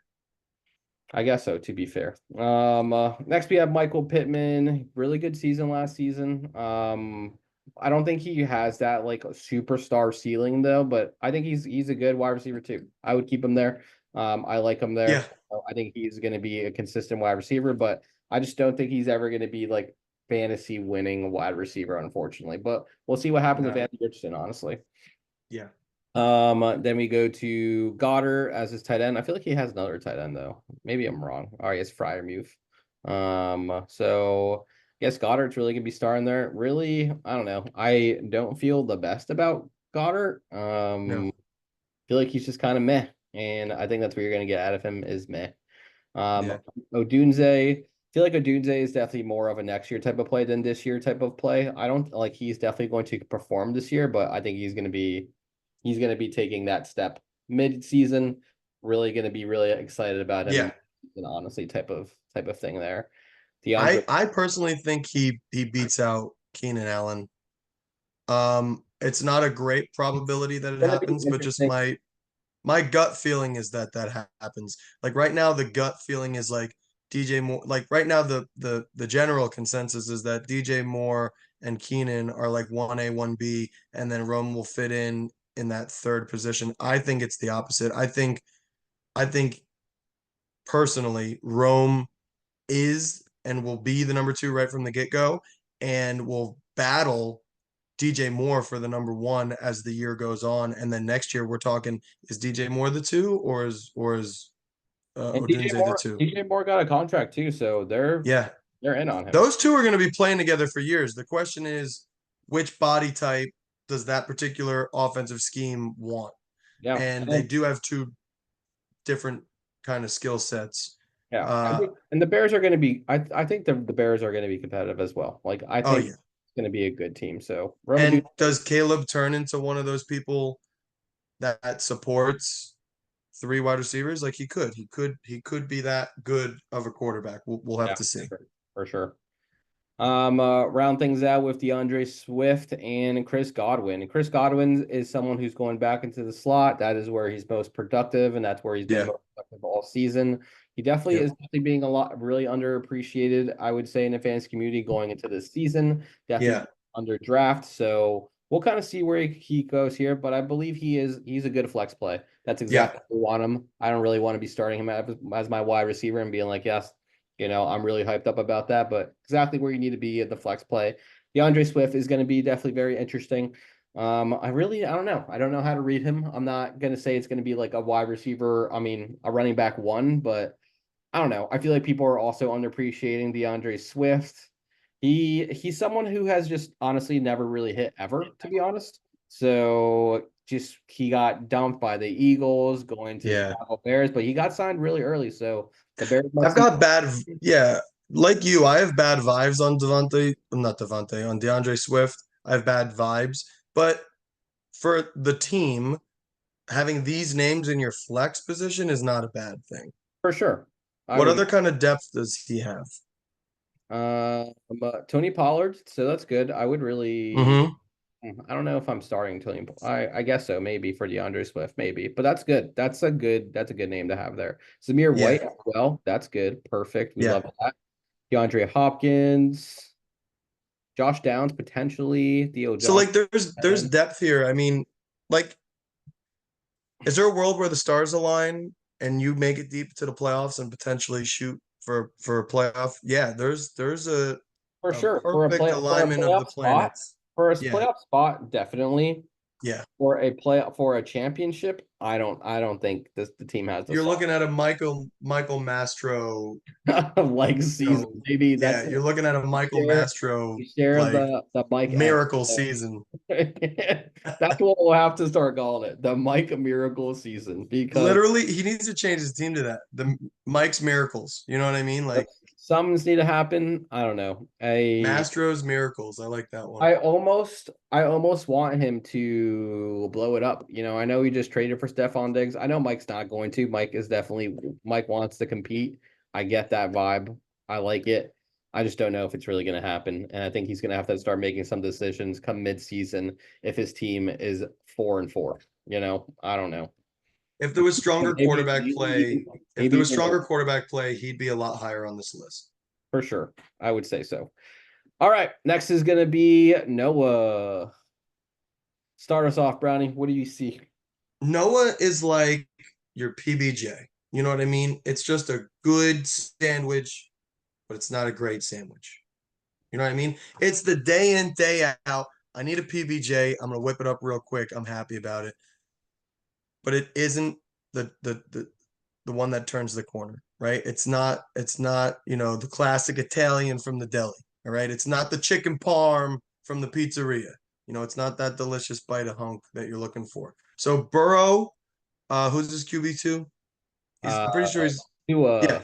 Look, Burrow and Tua is awesome. Like to have that as your stack is great. There's no depth behind it. I mean, you got Minshew as like a security piece, so that's good.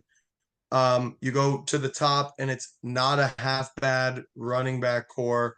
I like the names at wide receiver, but none of them are like bangers, right? Jalen Waddle is your most dangerous wide receiver, and that's just not enough, right? He's the number two in his offense. So you have good names. I mean, your running back core is sick.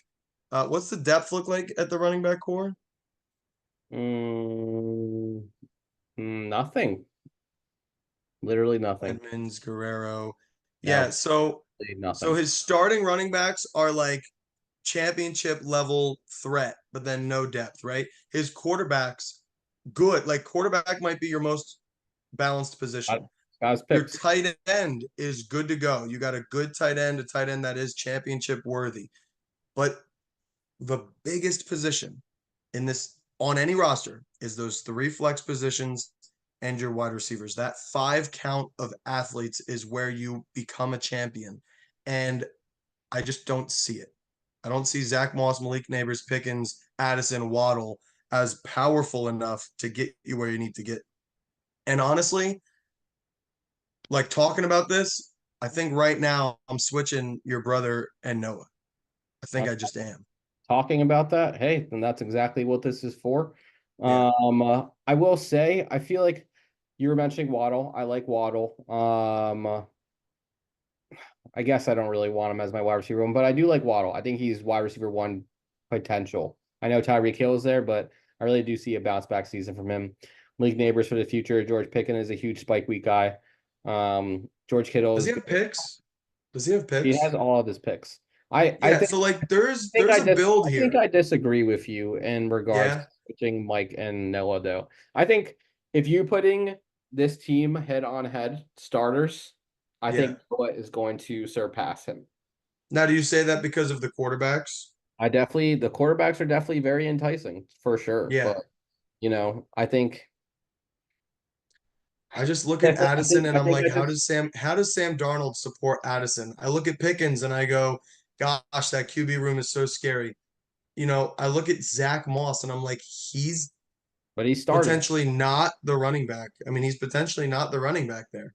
for, he is the running back for now. I mean, I think I like the way Noah's I think team it's a 50-50 is split, and it's only moving. going to get worse in Moss's demise as the season goes on. That's my personal opinion. I think I'm also thinking for next season as well, though, is like I think this team could stay together for next season and still be exactly where it's at.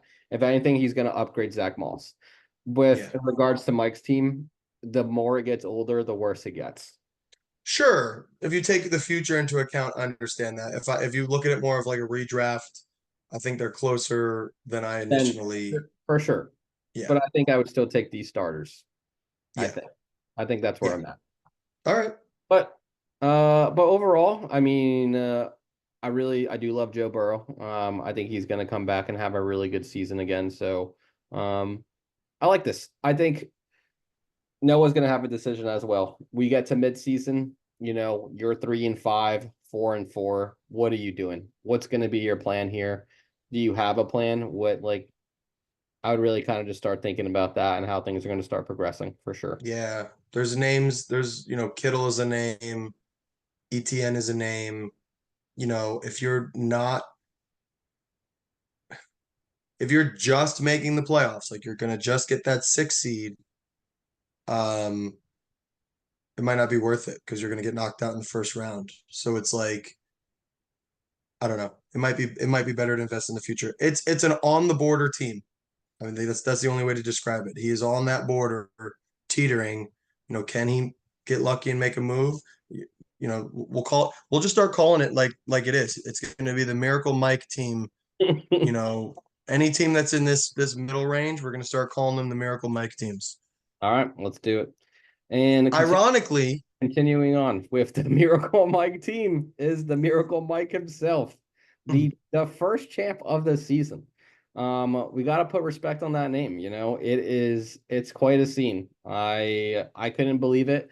It was not something that I was not expecting to predicted. happen. Like I really, when the chat was going off that Sunday night that like he won, I was like, what? No way. I was not looking closely. I was looking at some of my championship matchups and I was shocked. I really was. I couldn't believe it. But I love it. Yeah, I love a good underdog story. I seriously do. I'm happy that it happened. Because it probably is not going to happen this season, and we're going to tell you why right now. But I do love the way the team looks, kind of like right here. Jared Goff, Bijan Robinson, Kenneth Walker, Amon-Ra St. Brown, T. Higgins, Evan Ingram, Kirk, Glad, and then we get the JMO and then Geno Smith. But like you read these first couple of names, you're just like, okay, this team has some potential, and I'm about it. Bijan Robinson is a yeah, running back. It definitely is yeah, DMC, Brees Hall, Bijan. Bijan's yeah, someone on my team. Kenneth Walker is being disrespected a little bit this season, but I think he's going to show that he is going to be fighting for that RB1 spot. yep, RB1, I mean, like he's going to be top 12. I yeah, think yeah, yeah, he's going to be teetering between like 5 and 12. I would not be yeah, shocked by that. Everyone loves Amon Ra, and I love the stack with Jared Goff. Uh, yep. you really Part of can't. why he was like his win last year to be the champion was that stack and Evan Ingram. Like those three names really put him in a position to do what he did yet last year. And he took advantage of other teams who had stars get injured at the latter half of the year. And again, the miracle took place. No, for sure. And I think, does he have his picks next season? Nice. Say it again. I Yeah, he want to know if does. he Yep. has his picks next. He's like, this Yeah. is a good setup for a team. I'm hoping he gets another quarterback too. But Geno Smith, I don't know. I mean, he's a quarterback too. I'm glad that he's there and he's not the quarterback one. We'll see how things kind of progress from here. Kind of like looking at his bench, honestly. What do we see here? Not much. It's Dante yeah. Nix. Oh, he has TJ Hawkinson Hawk. as well. So Yep. that's good. Good There's stash. like two, maybe three names. So like the depth, I think the depth is why he's here. That starting lineup is pretty solid. I think it's the Williams is a superstars. scary The name. superstars is why it's here. That Jared Goff, Amon Yeah. Ra St. Brown stack, awesome. That's gonna take Yeah. him. T. Higgins, definitely more boom than bust, but he puts up points. Bijan, Kenneth Walker, like you see these first five names, first six names, honestly. Evan Ingram is no slouch. Yeah, Chris your eyes get a little wide as you see him on your opponent scouting list yeah, each week because you're it's like, like, oh no. dang, like I could be upset by this team. Like Yeah, absolutely. it's it's Absolutely. it's no Those uh, St. Brown, Robinson, Higgins, Ingram, those four names, if they all go off in the same week, it doesn't matter what your team does. yeah, it's it's not a bad team, and you have your draft picks, what I like. The one thing we didn't, I don't know if you really said honestly, is the whole JMO Williams. It's just not about him, honestly. I don't think it's gonna happen. But if it does hit, this is the team that it needs to hit on because the Jared Goff stack. Like this is I think that is roster construction at its finest right there. Like this is what you are looking for. Like he needs to be on this team. If he gets a long touchdown, it's going to be benefiting Jared Goff and his team all in one. Yeah. So a beautiful thing there. I do like that play for this team. If Jamin was on another team, I wouldn't really be too thrilled about it, to be honest. Yeah. Yeah. Any I any mean, fun if any Jameson fun? Williams hits the way that the coach is talking about him hitting, then yeah, Mike's team will be dangerous. It should he's going to be on upset alert for sure. Like someone that you Yeah. really don't want to be facing, to be honest. Yeah. All right, let's go to next. We have Hangley here at Yeah. I would say, tell me if I'm wrong. I think Hangley's our biggest riser from last year. I think Hangley was ranked probably like where is Hangley? 12, Oh, here. 11, or 10. I think he was like bottom three last year. Now he's, pushing that top six playoff window team. Like his roster's starting to come together. Yeah, for sure. I mean, I think it all is because of CJ Stroud, you know. I think when Yeah. we made this preseason video, nobody really thought CJ Stroud was going to work himself into this whole QB1 territory here. Not Um, the way that he did it. exactly. So Yeah. that's pretty much the biggest game changer here. And you already had Lamar Jackson. So you throw Lamar Yep. Jackson and CJ Stroud on the same on the team, like this is quarterbacks that he's going to have for Awesome. honestly years to come, and it's going to be Absolutely. literally amazing for him. Um, uh, And he's got the DeVito, so he's locked in. oh my god, I don't know. I don't know if that's going to make a difference, but we're talking a lot about some running backs with these teams here. Rashad White and Ramondre Stevenson, not a bad duo, but I don't know if It's it's mild, I don't think it's a championship duo. You know, Yeah, it's it's not yeah, spicy, it's not hot, it's mild. It's mild. It's absolutely nice. it is. It's nice, and I think that's kind of like Yeah. what I would put that. Um, uh, we were just talking about DJ Moore. What did DJ Moore finish last season is the real question. Very good. What, Like what, six, like something huge. oh, he was sick. That is actually Nailed it. that's pretty Nailed awesome. it. Good for him. Is he gonna repeat that though? No, No, no, no, no chance. no. Not any chance at all. I would be very I surprised. would also There's be so very many skilled athletes on that team. I just don't see I don't see a rookie quarterback supporting a top six wide receiver. Could he have a great season? Could he be top 12? Sure. I yeah, don't see him repeating what he did next year. Could he be six or better? Yeah, yeah. absolutely. We'll have to see how that relationship is I do formed. I do love Rashi Rice though. You know, this whole suspension thing is definitely in limbo. The Yes. NFL came out and said they're not really going to make a ruling on it until they get all the information, so that's super interesting. Yes. I do like Rashi Rice on the Chiefs. He really showed his worth there in the second half of the season, like rookies honestly typically do, and I think he's really just going to be working his way back into all this stuff, you know. Yes. Yep. But Komet, definitely a little bit of a downer here, but that's okay. And then you were talking about Curtis Samuel. I know you love Yep. Jacoby Myers. Oh So yeah. drop some knowledge about some Jacoby Myers for us right now. Jacoby just progresses every single year. Ever since he entered the league, he's just that wide receiver who does his job, listens in the wide receiver QB room, has amazing detail in skill and alignment and assignment and route running. He's just your player's player, right? Like he's the guy that you want in the locker room, pushing the other guys, doing the little things, working out hard, great demeanor, great attitude. Like he's great on the field, and he's great for fantasy football. He is the flex play of the year always. He's going to get you that 10 points you need. He's your wide receiver 3, 4, 5. If he's your wide receiver 5, you're really happy. Like that means your wide receiver core is sick. So I'm a massive fan of Jacoby Myers. He always finds himself open, ready to take a target. He's not the stretch the field guy, but he is the intermittent, get your first downs, 10, 5 to 10 receptions for 50 to 100 yards. And if you get a touchdown, you feel blessed about it. But he's going to score you 10 points every week.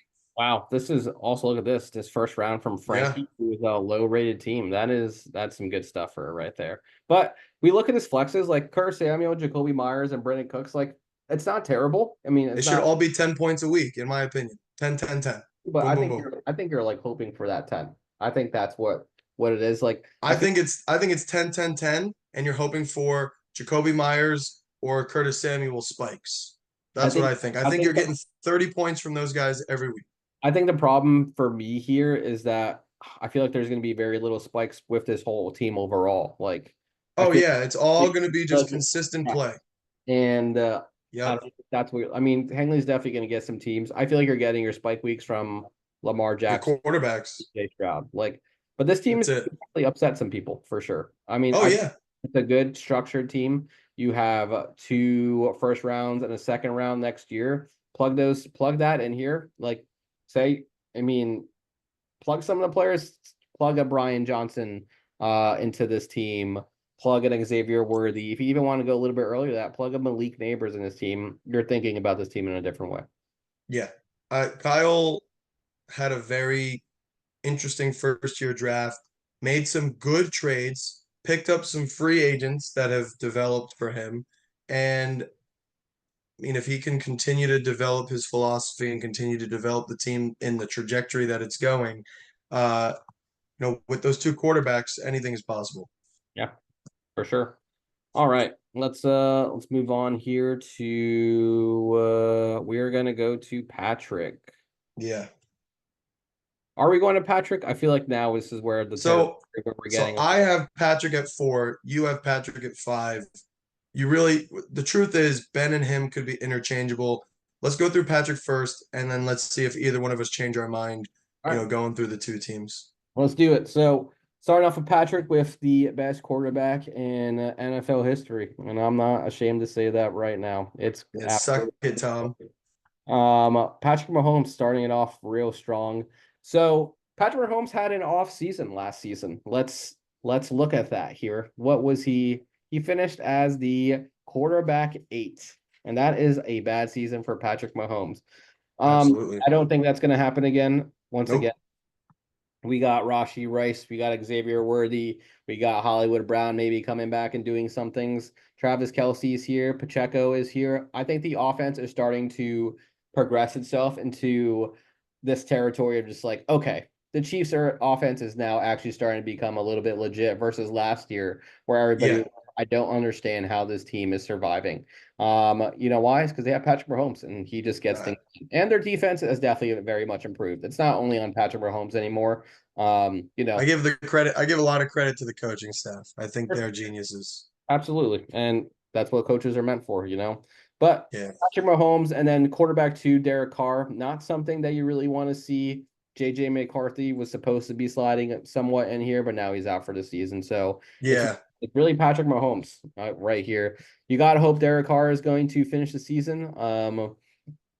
Pat did trade for Spencer Rattler from me. So trying to get that little backup, but once again, he does not have that QB2 spot right now. It's Jake Henner or whatever his name is. So we'll see if that continues. So it's going to be really interesting to see if Derek Carr honestly gets benched. I think that's what's going to cause an influx for this team here, essentially. Yeah. Um, uh, then we have Derrick Henry. You want to talk about Derrick Henry? I know you love Derrick Henry right now. I love this guy. Listen, he's Hall of Famer. I wouldn't call him a first ballot, but he's a Hall of Famer. He's for And sure a first ballot Hall of Famer. Why you not? think Why? so? Absolutely. Why would he not be a first round or first So ballot Hall? listen, such a stud, don't get me wrong, but like he didn't break any records or anything, It's Yeah, kind of hard to become a first he ballot. broke the records of being literally unstoppable for multiple seasons. Look at this. Let's That's not a record to break. 1K, 1K, 2K in 2020. That is disgusting. Look at the amount of Yeah, what a touchdowns he dude. had. That is, Listen, I he's can't gonna believe be a Hall of Famer. We can make the argument of first ballot 2K. or No not. one else has done 2K besides CJ, I'm pretty sure. What? No one else has done 2,000 yards besides Chris Johnson. What about Adrian Peterson? Did he? Yeah, Okay. Well, there we have it. Some football history right there. But yeah.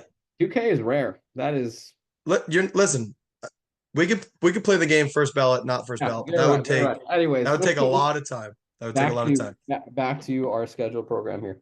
So Derrick Henry, Hall of Famer, he's gonna have a the efficiency is going down. Sorry, it just is. He's not going to be as efficient of a runner as he's been his whole life. And that's okay because all they're going to do is employ him in the red zone and he's going to score all the touchdowns. Lamar and him will score all the touchdowns. Mark Andrews is going to suffer because of this. Zay Flowers is going to suffer because of this. Derrick Henry will consume all of the touchdowns. I'm a firm believer that he will score more than 13, potentially 15 touchdowns. I even want to make a bet that he's going to score 20 touchdowns this year. You But did that is say where that. his points are coming from. The days of 25, 20, 22 point games for Derrick Henry are over. He will score between 12 and 18 points at his peak. He will be a consistent in and out running back for you. There's going to be weeks where he scores 2 touchdowns. So that might push you towards that 18-20 range, but he's not consistently scoring over 20 points or sorry, 17 points anymore. He's going to be 12 to 18 throughout the season, and you're going to be happy because of it. For sure. Next, we have James Conner, which kind of fits in this little territory here, aging veteran, but James Conner has always done well. He always gets injured, though, for a couple of games, but I think a running back, too, is exactly where he needs to kind of be here. This is where things start getting a little bit more interesting. Tyreek Hill, I think, is going to be an absolute stud. People are saying he's Yep. going to get a little bit of regression, but his season last season was actually insane. He did fall off a little bit towards the second half, but he was banged up. Maybe Yeah, if he didn't get injured, I think he breaks the record. Oh, he would have absolutely broke the record. Yeah. It would have not even been a question about it, to be honest. Yeah. Devontae Adams is someone who I don't know how I feel about Devontae Adams. So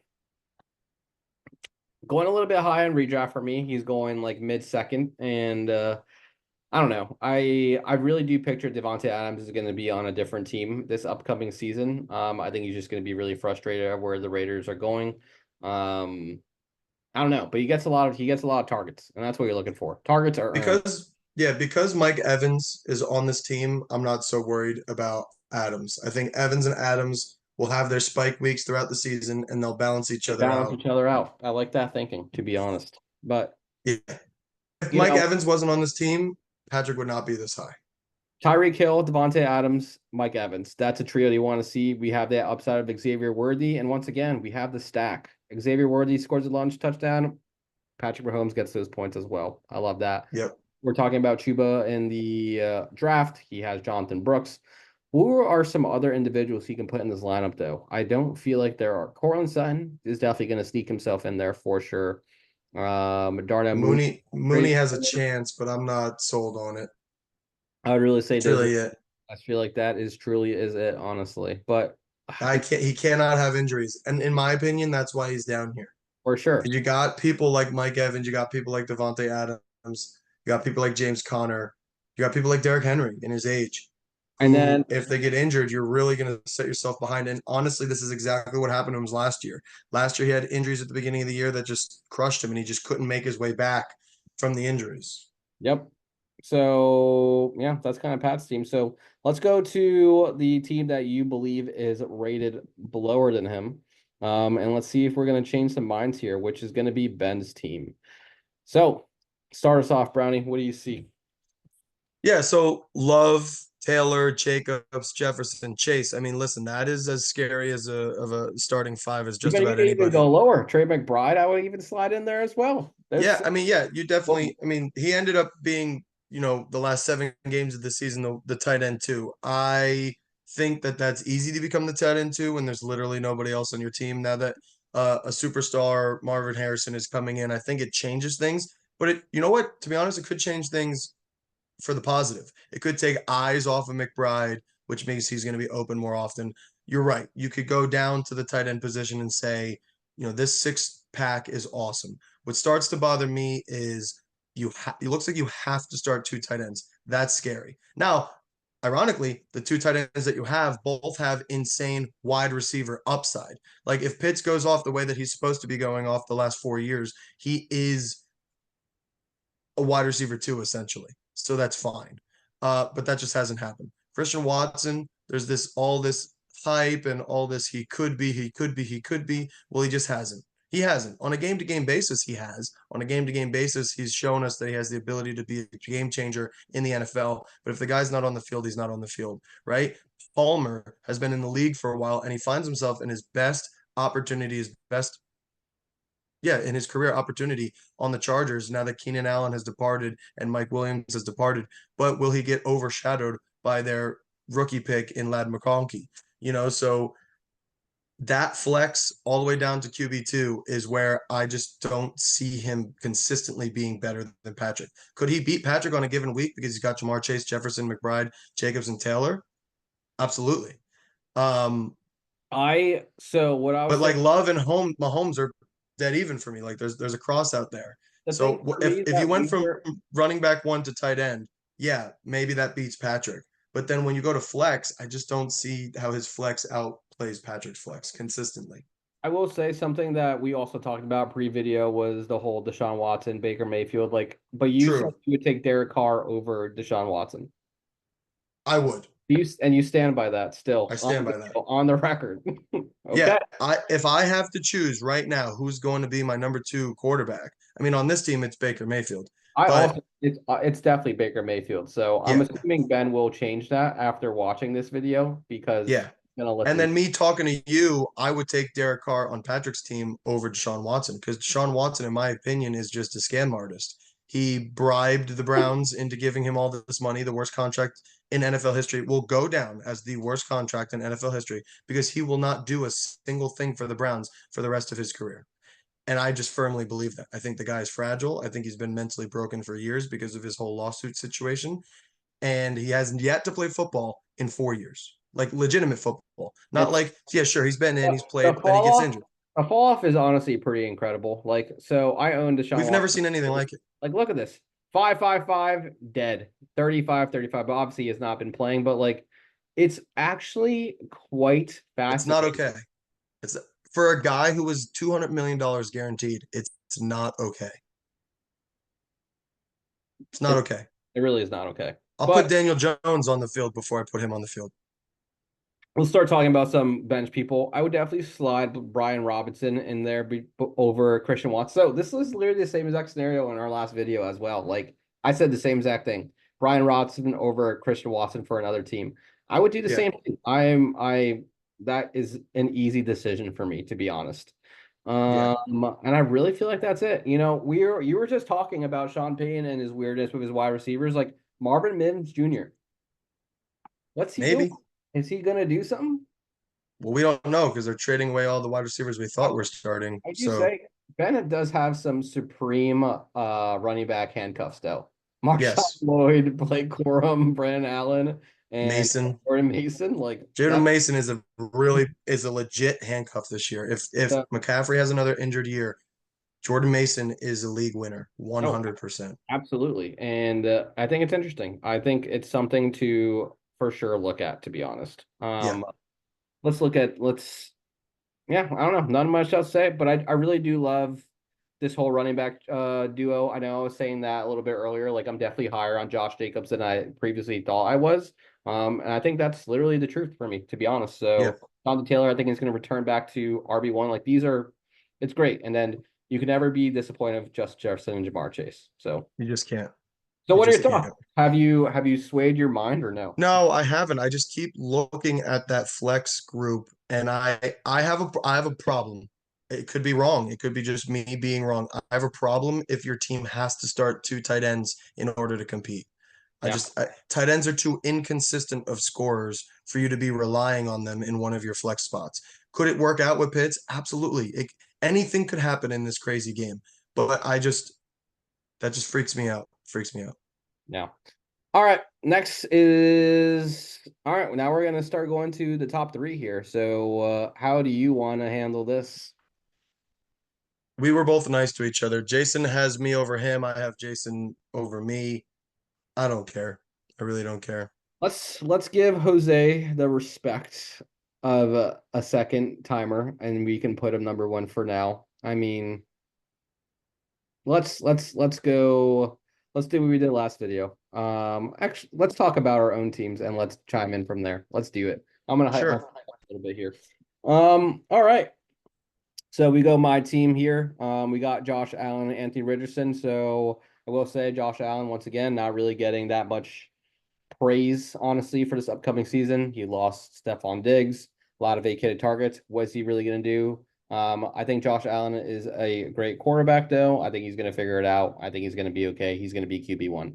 Anthony Richardson, same exact thing, you know. He started the season off so well, then it got injured, out for the season, and a shoulder problem. Has not been getting a lot of praises preseason, especially for his current play. So it's going to be interesting to see how all of that really develops. But these are two quarterbacks that can be QB1s, and that's exactly what I'm expecting them to be. And I'm expecting them to bring me into a championship. So I don't want to say I'm too worried about that. I don't even have another quarterback to replace them. So that's definitely a little bit iffy, but I am confident in that decision, and I'm gonna stand by that. That was my plan, so we're gonna just rock and roll with that. If Richardson hits, you're gonna win. Let's hope so. Next we have, so I would say this is going to be the weakest part of my team right here is this whole running back situation. The running back situation has improved immensely since the draft, and that was my plan.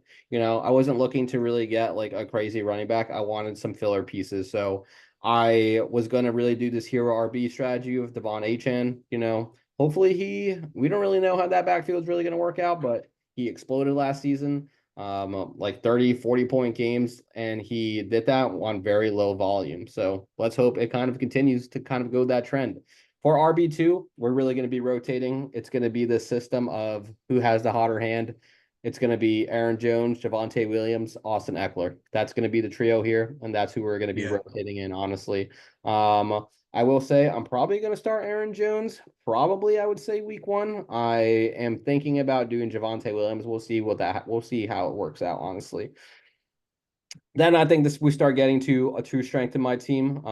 Is CD Lamb, wide receiver one. We love him. He's going to have another great season. Drake London, we're going to see if Kirk Cousins can raise him to that wide receiver one territory. Nico Collins, 30-year breakout. I also love him. Awesome trade, exactly what my team needed. And I'm happy I got that. And DK Metcalf, who someone I'm definitely going to be a little bit higher on this season. I know he's on my team, but he's also DK Metcalf. I just hope that he just doesn't completely disappear, but we'll see what happens with that Seattle offense. Jalen Reed Yeah. also finished last season very, very, very great. So someone that I bought in, I'm hopefully he's going to be this. And this starting lineup is probably going to stay exactly where it is. Dalton Kincaid. I love that stack with Josh Allen. He gets a touchdown. Guess what? Josh Allen gets a touchdown. So that's kind of like where my head's at with this. I think this is a championship contender. You know, I think if Drake London and Nico Collins, Metcalf, and Reed can do what they're supposed to, it's we're reaching for superstardom here, honestly. Like this is going to be a team to beat for sure. Yeah. The weak spots are London Kincaid and who was your last flex? Reed. Reed. Those are the weak spots, and those are great weak spots to have. I mean, let's be honest. I think Aaron Jones and that running back trio rotation that you got will work out for you. I'm not worried about your RB2. You have enough depth to figure out who's going to be there consistently. Reed is the scariest one in my opinion. Kincaid can throw you off, but I just don't see his situation failing. I mean, the worst case scenario is that it truly fails. But I just see him. He's going to get you 10. He's going to get you 10 points every week. I just really believe that. I think he's going to be consistent. He might have a spike week here or there, but I genuinely believe he's going to get you 10 points every week, which is what we love out of just consistent tight ends. I want badly for London to succeed, which I kind of hate that you have him because I have him in almost every other one of my leagues. So I kind of need him to succeed, and I want him to succeed. And to say that when you have him hurts my heart. Um, it's a good team. It's a really good team. It is. I will Yeah, let's look say at that depth. I'm very, once again, I'm really into Rashid Shaheed. I'd have Shakir on this team as well. These are people. So Rashid and Shakir, I feel like I have in every single league, and they're exactly where they need to be on my bench because I want to bring them up if they as some flex spots if needed. So Yeah, really comfortable with those two. We're going to be talking about more about running backs. We already did, but I didn't even mention Rico Dowell right yeah, there. Mike good Williams, depth. best ball king. I know this is not best ball, but hey, if I need a Hail Mary, I think he's the guy that you want there. Jerry We Judy, and don't really know how the Jets is going to turn out in terms of wide receiver depth. We just know Garrett Wilson's going to be great. After yep, that, we're not sure. we really don't know anything to be honest, so it should be interesting for sure. Besides that, and then some tight end. So Doltich, I like Hunter Henry this season more redraft than anything. But if I like him for redraft, that means I'm okay playing him in a position of tight end. So probably Yeah, gonna keep my starter, honestly. And then yeah, honestly. And I still have my first, so I probably won't have my first by the end of the season. That is the plan. So we'll see what happens. yeah. I I think you're good to go. I mean, I look at my team and I say I'm not positive I can beat your team on any given week. So I think you and my team are very, very similar. I think I have a little bit more consistent wide receiver play, but I don't. It's tight because a Chan can he can yeah he's like I think you said it earlier. I think he's the best running back out of the running backs that we've talked about. So Really. um I need him to hit in order for things to go right. I can't yes, I can't have him be a running back too. yes, yep, agreed. So it's really we're pulling teeth here. The top three teams And then all let's go to you. Let's go. Direct yeah, comparison. Go ahead. Start going yeah. off. Yeah, the top three teams all have a chance to do the thing. I mean, really, the top five teams have a chance to do the thing, but I think our three really do separate themselves. And then Jose's a little bit older, so it's you and I who are gonna, move to the future a little bit. But Murray and Hurts, love that stack. Both running threats, both capable in the pocket. The only thing with Hurts is a little scary. He might not be what he's been in the past because Saquon joining the team and maybe taking away from rushing touchdown threats. But I'm not. I just think they're so solid on that QB sneak. I don't see it going anywhere. If he gets 10 touchdowns a year, I just think it's going to happen for the first 5, 6 years of his career until he gets old. Mixon and Ford are my weakest portion of my team.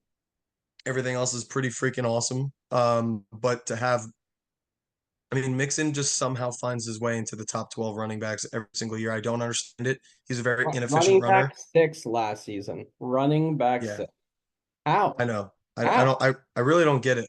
I really don't We were understand. honestly talking about this earlier, though. It really is the Yeah, volume. Like it's that it's the it's volume. volume. He was blessed to be on the Bengals for as many years as he was, and now he finds himself blessed again on an extremely high octane offense that he's just gonna get the volume. So unless he gets injured, he should work out for me. But my running back core is great because it's a bunch of maybe running backs, and only if two of them or three of them hit, then I take the cake. I really do. Like I don't want to be that guy, but if my running back backups or 50-50 splitters take the starting role, then I all I need is running backs in this league. This is my most prepared to win league and balanced. So I have another league where I would beat this team because of the star power, but there's no balance. Once someone gets hurt, it's over. This team is extremely balanced with wide receiver depth, with quarterback depth, with tight end and tight end depth. Let's look at it. Just not, and my running back depth is awesome. It's just, Chase you know, Brown, Gus yeah. Bus. We love that. If one of the Miami running backs go down, I have right. If Chase Brown takes the job, in the Bengals in Cincinnati, I would say he's going to be a I don't stud. believe you have that wide receiver depth you're looking for here though. Like if one of your wide receivers to go down or I mean, I would say Michael Wilson, that's pretty much it though. I would be the only one I'm really confident in, to be honest. Oh, Wandell maybe I'm fusing a couple of my teams together in my head a little bit, but ready? This guy Whittington. I'm not saying he's going to be Puka Nakua, but they Oh, have not stopped. They everybody have knows. not stopped talking him up. So Wandell Robinson, Whittington, Michael Wilson, McLeod, right? These are just those garbage names that will get me what I need each week. No love for Traylon Burks anymore. He's I dead. just can't, I have him. He's gonna sit there. He's gonna sit there until it proves me wrong. But he I know. has. You didn't mention him at all. I'm messing with you. It hurts. It hurts my heart because I really had him. Um, I really had him. I drafted him way back when because I really thought his athleticism and ready. We talked about Keon Coleman. We talked about um Adonai Mitchell. We talked about Xavier Legette, like these freak athletes who didn't really have the analytics, right? It didn't really like analytically, like they weren't great separators, but they do these other crazy freakish athlete things. That was Traylon Burks. Yeah, Traylon Burks was the guy who didn't get separation, but would crush people with, mossing, would just bully people on the football field, freakish ability after the catch. And that stuff just doesn't always translate to the pros. it Like you're doesn't. beating up on other 18-year-olds, that cool. That's really cool. But when you're going against men who've been playing the game for a couple of years, you're the one getting beat up. You know what I mean? So that's just my take on I mean, Burks and all those like athletic freaks. I will say for your stance of things, like your running backs are definitely the weak spot here. I love your quarterbacks. I do love Chris Olave and Devontae Smith and Deontay Johnson in these flex spots. That is great. You Yeah. know, Ayuk and Puka, I think they're great. I don't know. I don't know. I don't know if Puka's gonna do it again. And Brandon Ayuk, I've never really been a huge fan of. I So, don't think so ready. I don't think Puka's gonna do it again, but he could. And I don't well, think I think these are good wide receivers have like these. yeah, I look at these as Puka could also be the second option. Ayuk second option. Olav yeah. number one option. Devontae second option. Deontay one option. But these are a great. I don't know if they're going to finish as wide receiver like the actual number one, but I think they are going to be fluctuating between like wide receiver 8 and like wide receiver 20. All of them, all five of them. But Yeah. that's So great. this is That's the way great. I see it. Ready? Puka, Ayuk, and Smith are guaranteed 250 plus point scorers. That's the way I see it. Can one of them hit the 300 point? Yes, which is what I'm looking for. If one of those three hit the 300 point, then I am feeling really freaking good. Olave has yet to get to the 250 point range. I think he's destined to do it in his career. I'm hoping it's this year. So that's potentially four guys getting 250 points or more. Okay. Then Deontay has been a nearly 300 point scorer in his career when he was the focal point of his offense and he had a quarterback to do it in Ben Roethlisberger. If Young cannot be poo poo. If he can be an average quarterback, second year bounce back player, and Deontay Johnson gets peppered with targets, Deontay Johnson has been a top 6 separator in the I was league going to every say single that year was he the plays. problem last season that they were saying was wide receivers, though, was that nobody was getting separation. So who are you going to throw it to? I mean, Oh, yeah, in Carolina, you mean? yes, exactly. Yep. Yes. So And in Pittsburgh, now enter Deontay Johnson. Boom. yeah, in Pittsburgh it was the opposite. In Pittsburgh, everybody was getting open and they weren't getting the reads correct with Kenny Pickett. So now you've got the guy who Bad. always gets open with the guy looking for someone who needs to be open. And my hope is that he's just the number one read and gets peppered all season long. Yeah. So in Deontay Johnson's history, I think his highest point scoring season was 280 something points. If he does that again, and I have 5 wide receivers over 250 points on a year, I don't know how anybody keeps up with my wide receiver core. Yeah. Wide receiver 8, 272. Yeah. What So what you're looking for. You want this exact stat line. yeah. If Boom. all my receivers are scoring 200 points or more, I'm very happy. If all of them are scoring 250 points or more, I'm an absolute unit. And if one of them or two of them hit 300, I don't see how anyone stops me. For sure. Not I to not to boast. no, I would say your team has a slight edge on me, and I will be honest about that. All right. Last, let's give it to the champ who should have been the champ. The But he the was the, not the champ. the incumbent. The should have champ. The should have champ. Uh So chump. second place here, we'll start off. This is definitely a win now team. We were discussing it before, and it really just screams that you're starting Dak Prescott. He does need to put Matthew Stafford or Kirk Cousins into the flex spot. So, I Yeah, mean, you're probably doing, I don't know, I'm assuming you're going to do Kirk Cousins or maybe you yeah, do Matthew Stafford for the stack. I mean, that's no, kind of what my play would be, but we'll see. Um, yeah, maybe. CMC, RB1 this season. He will probably be playing next season. And I'm going to say the season after that, things might start getting a little sketchy. People think it's going to Yeah. get sketchy this season. I know he already got a little bit hurt, his calf issue. Well, the So issue with this year is that it's the calf. it's the calf. Like Yep. it's a calf strain, and that's like, that's what happened to Joe Burrow, and that's what happened to him 3 years ago, and that's like a calf strain could either be like, okay, give it a week, or a calf strain could be like, no, like this guy needs to sit for weeks. For sure. So the hope is that that didn't happen to Christian. I don't own him anywhere, but I think he's an awesome player, I and I want also don't him. own him anywhere. I own him zero places, which is But sad. like he's one of those players where I'm like, I just love seeing him perform. So For I'd sure. rather, even if I'm going against him, I'd rather him not be hurt. I don't like seeing the greatest athletes on the field hurt. I think that that's a easy way to win. I hate that. I hate it. I Yeah, hate it. for sure. Then we have Kyron Williams, someone who I've been very vocal of not being super in on, but he is the running back two here, or you can put in Kamara. Like I do like that little trio here. Um, it's a winning trio. That's what it's Yeah. supposed to be. Once again, I don't know if Kyron's really going to do it He's again. got Mostert too.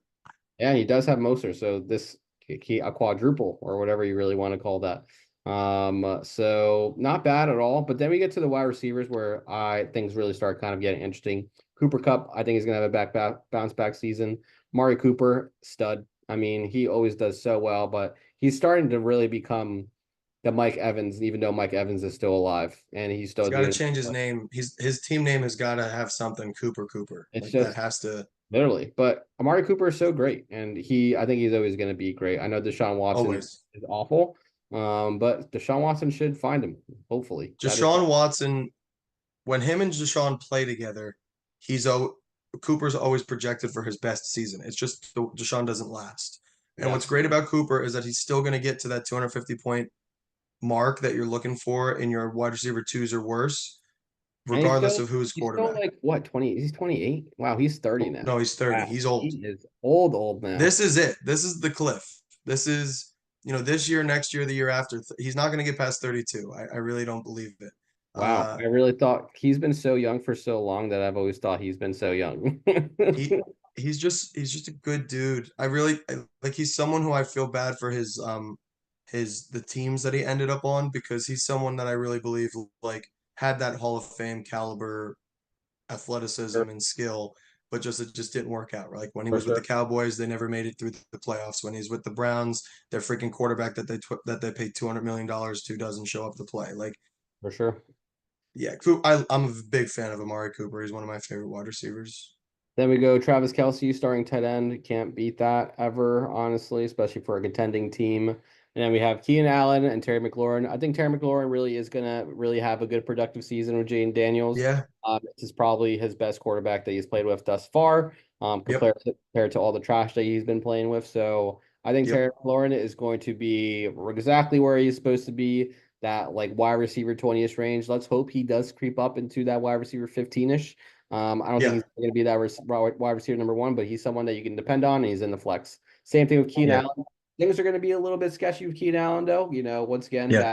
that trio of wide receivers, DJ Moore, but dude say I, Keenan Allen. But I think Keenan Allen's yeah. going to be the guy that Caleb Williams can depend on. Keenan Allen knows how to separate. Keenan Allen knows how to get it open. He's never really going to score like a bajillion touchdowns, but he's always going to get you your receptions and he's going to get you Yeah. your touchdowns. So I think he's a great player to have in your flex. If he's anything higher than your flex, it's scary. I do think personally that he will be the one that suffers out of that trio. I do truly believe that. But there's a world where I'm wrong. I think it's 50-50. I think he's either the number two and you're going to be happy about it, or he's the number three and you're going to be okay that he's getting you 10 points a week. What does the depth look like here? I know it's kind of shallow. Um, Jaleel, I do like Jaleel McLaughlin. I really do. You got Warren at Pittsburgh as well. Oh, you do have Jalen Warren as well. Romeo Dobbs, You Tyler got Lockett. Lockett. Lockett is Like OG. it appears that there's like just enough depth here. Isaiah Likely too for some tight Yeah, end that's action. great, especially if the Mark Andrews owner, if Mark Andrews gets hurt Well, he again, you used to trade have Mark him off. Andrews. I'm not sure if You you remember do? that, but he used to have Mark Andrews, then he He traded used to have Mark Andrews. traded him for. I think we told him to do that. Yeah, we kind of did, and then it kind of happened. But this is the definition of like a winning team here. Like it's So very good. different from what our teams like. We are This is a definitely redraft winning team. yes. This is literally if you have this team on redraft, you're like, okay, we're going places here. Yeah. Um, uh, I like it. Honestly, it is definitely a very scary team. Yep. Team that you Don't don't get want to injured. go against, but exactly it is old. So older people usually get hurt. So we'll see what happens with that. Yep. Not to label them, but Yeah. I'd say the um, pressure's on. I'd say the pressure's on. I said there's too many old heads on this team. I don't think if you don't do it this year, I think it gets really scary next year. And I I think if that is the issue for me yeah, next year. I don't know if we're going to be talking about this team the same next year. yeah. And if you find yourself like Patrick was last year, where like you get injured, you don't really get to make it to the playoffs, you got to trade these guys as soon as you can. You got to Yeah. trade them as soon as you can because their values are going to plummet in the offseason just because of how old they are. Yeah. So there's that, honestly. But yeah, that's kind of the review there. All 12 teams, so that's where it's at. Let's kind of do what we did last time as well. Let's kind of just look at some projections, like who is supposed to be the highest. I'm at 157. We love to hear that. So I'm better than you actually. So goodbye. You're 153. What is Jose? What He is said well, good. He said goodbye. where is Jose doesn't have Jose's a like quarterback. 149, but you're but He he doesn't didn't have put it. the He doesn't have his quarterback in. quarterback. So he's So probably past me. yes, he's Let's probably at see. like 160. That's crazy. So, all right. So we kind of have those top three teams there. Patrick is really up there with 147. It's not bad at all. Jack with 108. So Sean 118. This is Yeah. interesting. So Mike 137, 133 here. Ben is red. So we were arguing between Ben and Patrick, correct? Yep. So Yep. 147. Wow, 147, 147. So we're geniuses. I'm gonna promise you, we did not look at this beforehand. So we I guess we kind of know our stuff here, which is a good thing. We got a podcast here. A podcast without a name, but we got one, so we're Oh, smart. we'll have one soon. We'll have one soon. But You have a master's degree? I do have a master's degree. We get we got master's degrees. We're geniuses. Maybe a doctor's degree soon. I don't really know. Hey. We'll see. But we that's it. Expect us to seriously. We're planning on doing this every single week, probably. It probably might be a little bit combined with some other stuff as well, but we're always here to talk some football. But it's been a blast. Absolutely, guys. If you don't hear from me for a couple weeks, it's because I'm about to turn my TV on after this and see how badly the Seminoles are getting beat. Are they So getting pray for beat? me. Are Pray they for getting me. yeah. Pray We'll for me see. because it's this is not looking great. Okay. All right, boys. It's been a pleasure. Goodbye.